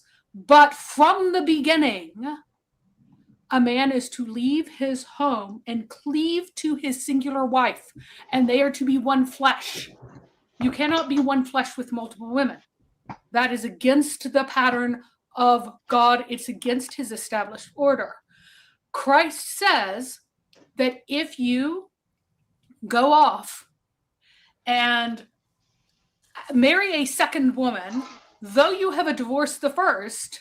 So you think you are marrying one at a time, but if you divorce the first wrongly, you are committing adultery, which requires that bigamy is adultery. Now, if you are not a pagan, you would know that Easter is the celebration of the resurrection of the risen Lord, which is called Pascha in most languages, and is celebrated on the Passover. It just happens to have a name from an old month in English.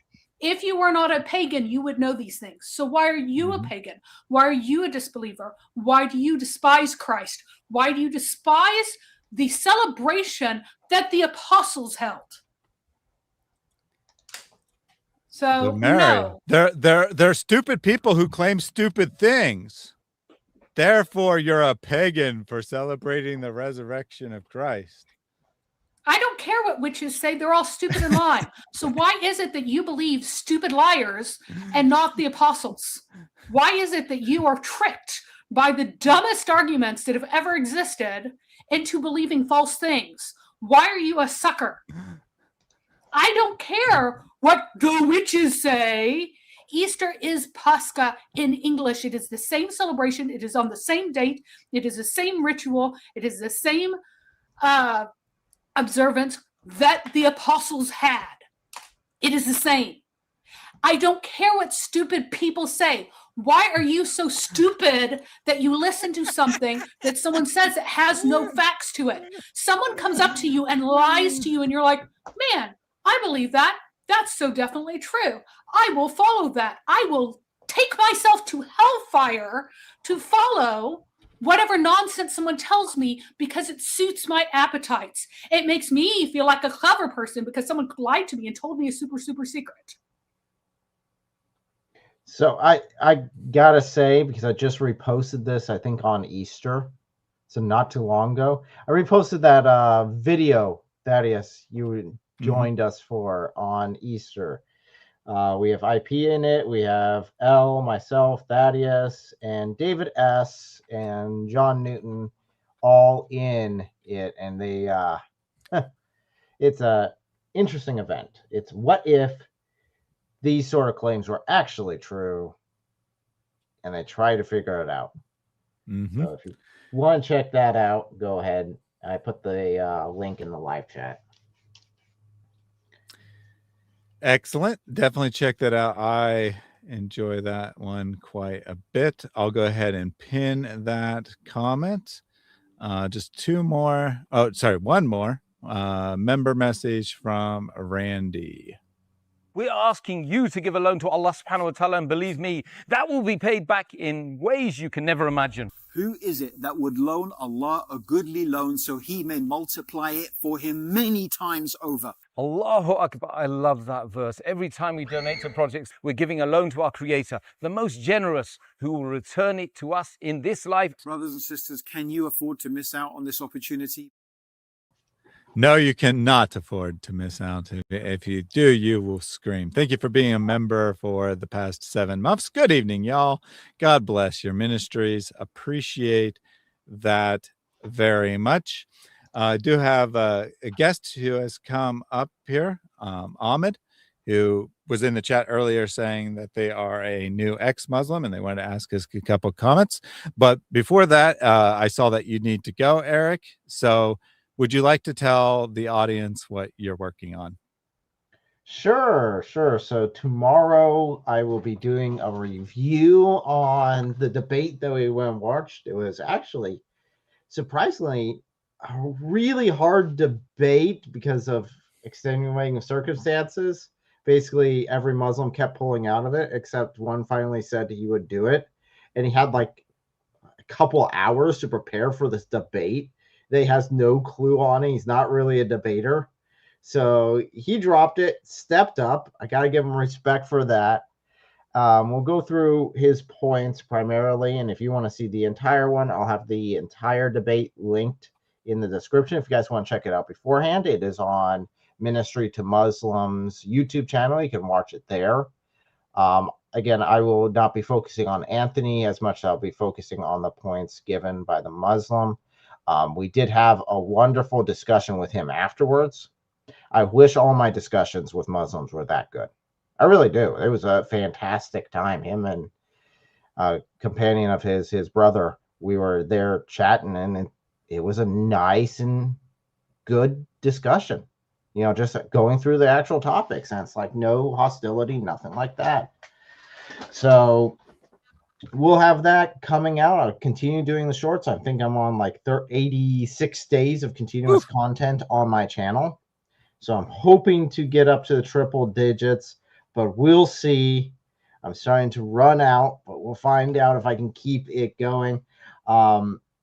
I did just get in contact with Sal. Sal is the one who did the music for Eric from Ohio. It looks like he'd be up to working together for another video coming out sometime soonish. So we'll see how that goes. Awesome. And I can agree with what Eric said. One, sympathies to the Muslim who was put in a terrible situation because of the lack of courage of various other Muslims. And also, it was a great conversation, and I'm hoping to have more conversations with Hussein, the guy who did the debate. When this stream ends, you'll be redirected to Eric's stream, so set a bookmark, a reminder, whatever it's called, and yeah, make sure you get the notice for when that goes live. Any last words from you, Eric? Or, I mean, you're welcome to stay around, but I if you need to go, you're welcome to drop Yeah, off. I need to duck out. Thank you guys so much. Make sure to like and share this, and don't take, if you're single, don't take Malik's advice. This was not a way to pick up women. All right. But as always, turn to Christ and Deus Vult. E-I-E-I-O. All right. So you got Ahmed here. We don't want to spend too long, but he said just one. Oh, hold on. Got a bug here. Give me 1 second.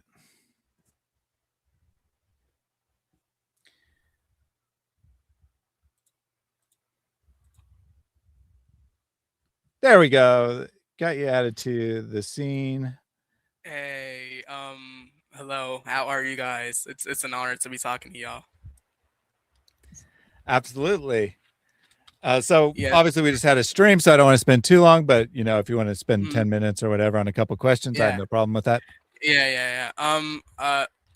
Recently, right, I was in Rob Christian's live stream, and he showed me in like linguistically that in the hadiths, right, that how twisted Muhammad was, how twisted he was, how twisted of a person he was. And also one more thing, right? These people, these dawah boys, right? These people cannot stick to one topic. I'm not a Christian. I'm a skeptic. I'm studying the Bible right now. These people cannot stick to Aisha. This topic destroys their life. It keeps them up at night. They cannot stick at this topic. They do not. They can't answer it. They go running back to Trinity. I say, I'm not a Christian. They can't defend it. I said, would you let your daughters or sisters marry a 53-year-old man? And they would be like, no, he's a prophet. But I said, he's a perfect moral conduct. They can't answer it. They don't. They flip-flop.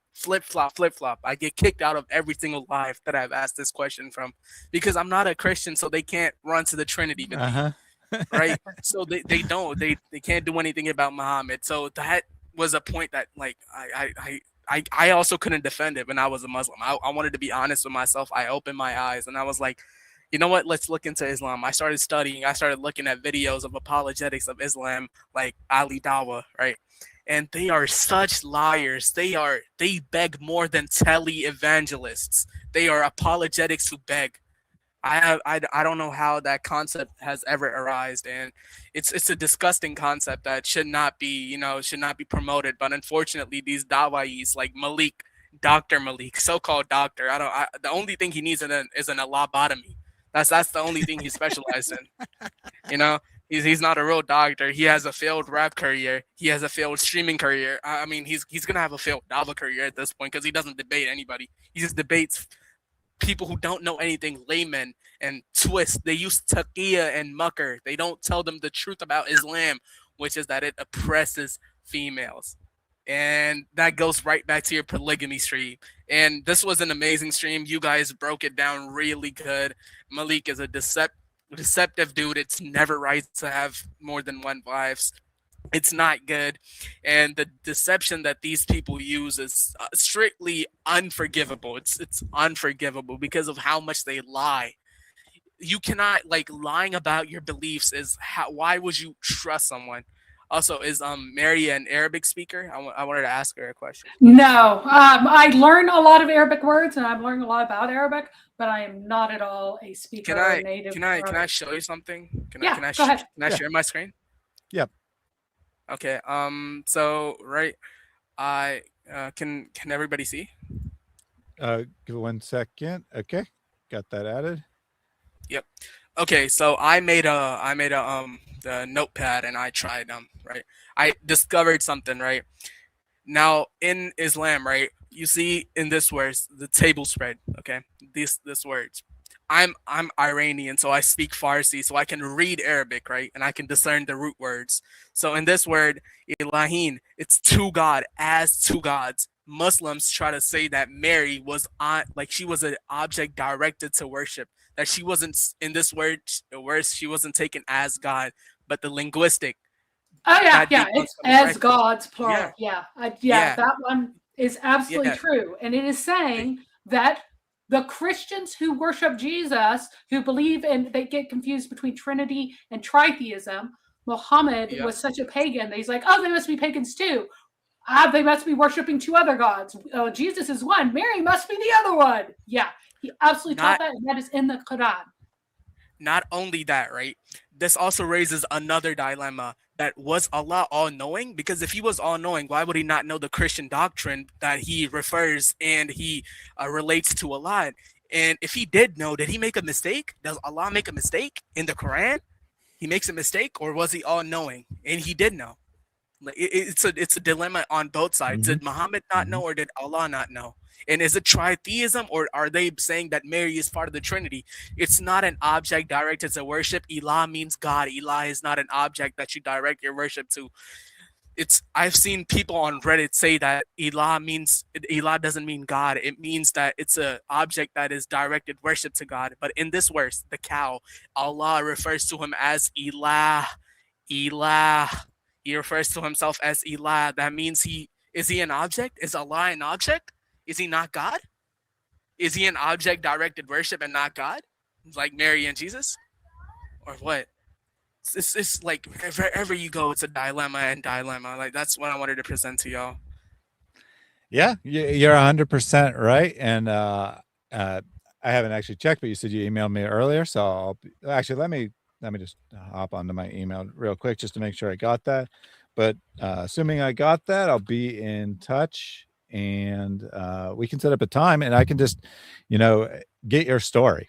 All right. I would you gave a 1-minute version there, but get more about your story and what you discovered in your search for truth. And we could talk about that, because I think that'd be very interesting to the audience. Yep, I do have that email, so I'll get back to you on that. Yeah. Please do, and I appreciate what you guys do. I appreciate y'all's ministries, and I appreciate you guys as persons. You are really entertaining, and you make these dawahis look embarrassing. They look embarrassing.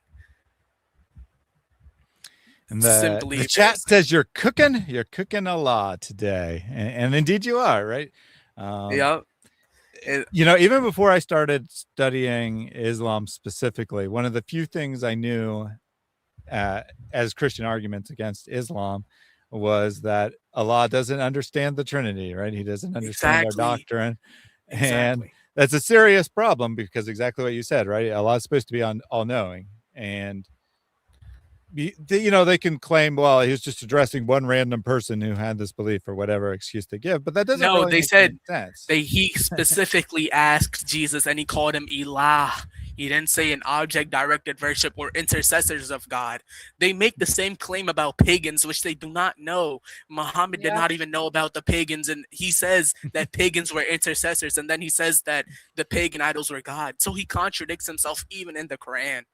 It's linguistically the Arabic cooks them. I don't they still plead to it, and they say I don't know Arabic, and then they say I'm not a Muslim. MashaAllah, MashaAllah. Yep. You know, they all fall back on that. I don't know how many times I've like been having a conversation with a Muslim and like locally in person, and they'll be like, well, it reads differently in the Arabic. And I'll be like, well, do you know the Arabic? And they'll be like, no, I don't speak Arabic. It's like, well, then how do you know this Exactly. your problem? Exactly. And the people who broke down the Arabic, they lie. They mix the meanings up. They twist it. And most people who don't know Arabic, right, they're not even gonna research into it. When they debate you, they're just gonna leave it at that. They're gonna log their brain off and try to forget your arguments, because that's what I used to do. I used to debate with Christians, and I was like, yo, I'm not gonna question my faith. I'm not gonna question my faith. And I used to block my mind off. I was like, no, I'm not gonna be tempted. I'm not gonna be tempted. And then once I grew like older, and I was like, and I started to see that what's going on in Afghanistan, if Islam really has good virtues, and this shouldn't be happening since this is the most Islamic country, which is a whole nother dilemma about the morals in Islam, which it's just dilemmas on dilemmas, bro. It's quite stupid. And then we see the dawah bros, the living contradiction, Maleek and Ali Dawah, and what the Warner does to Sneeko every night. You know, he zits them on the he zits them on the prayer mat. I don't want to get vulgar, but that's what they do. Yep. That's what they be doing, and that's halal. Come on, that's halal. That's the lobotomy. Y'all can never get that lobotomy. I'm telling y'all, bro. Never go full Muslim. What does my brother Avery say? Never go full Muslim, man. Never go full Muslim. That is true. Yeah, it seems like it'll be a joy to talk to you another day. Thank you for coming up and giving us a preview of that discussion. The honor is all mine. The honor is all mine. I really appreciate y'all calling me up, and I am a fan. I'm a fan of your content. Mary Herb, bro, you also helped me leave Islam, because I saw your stream with David Wood a while ago when I was a Muslim. Yeah, when I was a Muslim, about Muhammad's mother being the Arabian bicycle. Yeah. The Arabian bicycle, and Abdullah, the father of Prophet, wasn't actually a Muslim. Okay, you want to know something? When I was a Muslim, right, my parents used to tell me that Abdullah, the father of Muhammad, was a Muslim. That's blatantly false. Abdullah, he was a servant of Baal. He wasn't the servant of Allah that we know as of today, because Allah didn't exist before Muhammad. It's a really big and disgusting misunderstanding, which I really want you to address, Mary Herb.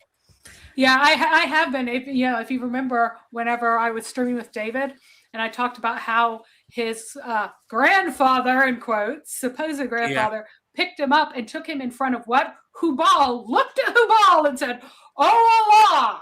So he's looking at a literal idol of Hubal and says, "Oh Allah," to this idol of Hubal.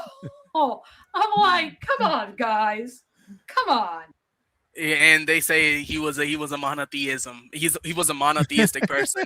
Muhammad wants to defend his family so badly, even though he mostly knew. I think he mostly knew what his parents were up to, but he wanted to manipulate his sahabas and all the. And look at the dawah bros now. They also manipulating their fans. You can see the example, like how Muhammad used to manipulate his sahabas. They be manipulating their fans. Absolutely. And I can't disagree with a word you're saying. Just preach. I'm sorry if I took like any time. No. You're perfectly fine. You're perfectly fine. So I will get closing thoughts from Mary, and then I'll wrap up the stream. Okay. I appreciate all of you, and God bless you guys. Please keep doing the God's work. Please. Absolutely. Bye-bye. And I look forward to talking to you. So your closing thoughts on what we saw today. So apparently we need to have a stream on how God opposes polygamy. Apparently. And the biconditional status of Old Testament law and how that compares to Christian morality and the standard established by Christ. So We need to have a stream on this apparently, because there are a lot of pagans in the chat here who don't realize that they are pagan. Yep, I have to agree. I think that'd just be a beneficial stream for everyone. Like, I mean, most Christians aren't confused. They know polygamy is wrong, but they don't necessarily know all the ways that the Bible indicates that. And on a surface level, right, you see that many of the patriarchs engaged in polygamy and the kings engaged in polygamy, and you're like, so how is it wrong exactly? And the Bible is quite clear on that, but it's not a subject that people usually address because it's not an issue in Western society, right? It's not the kind of objection that typically comes up, except in conversation to Muslims. So I think it would be very beneficial to this audience. So I'll encourage Mary to do that. I know that there's another stream you're working on Muhammad's perversions. Not the well, they might be touched on, but primarily not on the ones that you're very familiar with, Yep. but on other less Weird ones. other more obscure, weird things that Muhammad was into. And I paused in case Mary wanted to say anything, but yep is the extent of her commentary on that. I might stream later this week. I don't know. We'll see what happens. I think this is safe to say that a group of us are going to be doing some outreach on Thursday in person here in Columbus. And so I definitely won't be streaming on Thursday, and then potentially having a little weekend trip. Might stream away from home, might not. I don't know. We'll just have to see how that goes. So I don't know when we'll be back, but lots of stuff going on. Producing some epic content next week, weather allowing. All thanks to Maleek. And I don't know when we'll see again, but definitely back in it. It may not seem like it, right? So I did take several weeks off. It may not seem like I've been back, but I have been very back, working very hard on new stuff, and you'll see the results of that coming up. Other than, of course, you already saw like some of the results in the live streams I did with David, but lots more stuff coming. Thank you for tuning in today. Thank you for all those who gave financial support. Reminder, you'll be redirected to Eric's review of the debate that I, and L watched last night. He'll be reviewing a portion of that. You'll be redirected there. It's not starting like in 5 minutes. So just go ahead, follow the link, hit a reminder, and you'll be able to check that out, because it was a very interesting, different experience for multiple reasons. One, because he's not like a debater or a dawah guy. So there was much less posturing and like giving stupid talking points that go nowhere. And also because he was a Shia and has a different perspective than what we hear dominating the dawah scene. So definitely I would encourage people to check that out. Until then, we'll close out in the usual fashion with Pastor Jake. Pray this ceaselessly. Lord Jesus Christ, Son of God, have mercy on me. Lord Jesus Christ, Son of God, have mercy on me. Lord Jesus Christ, Son of God, have mercy on me.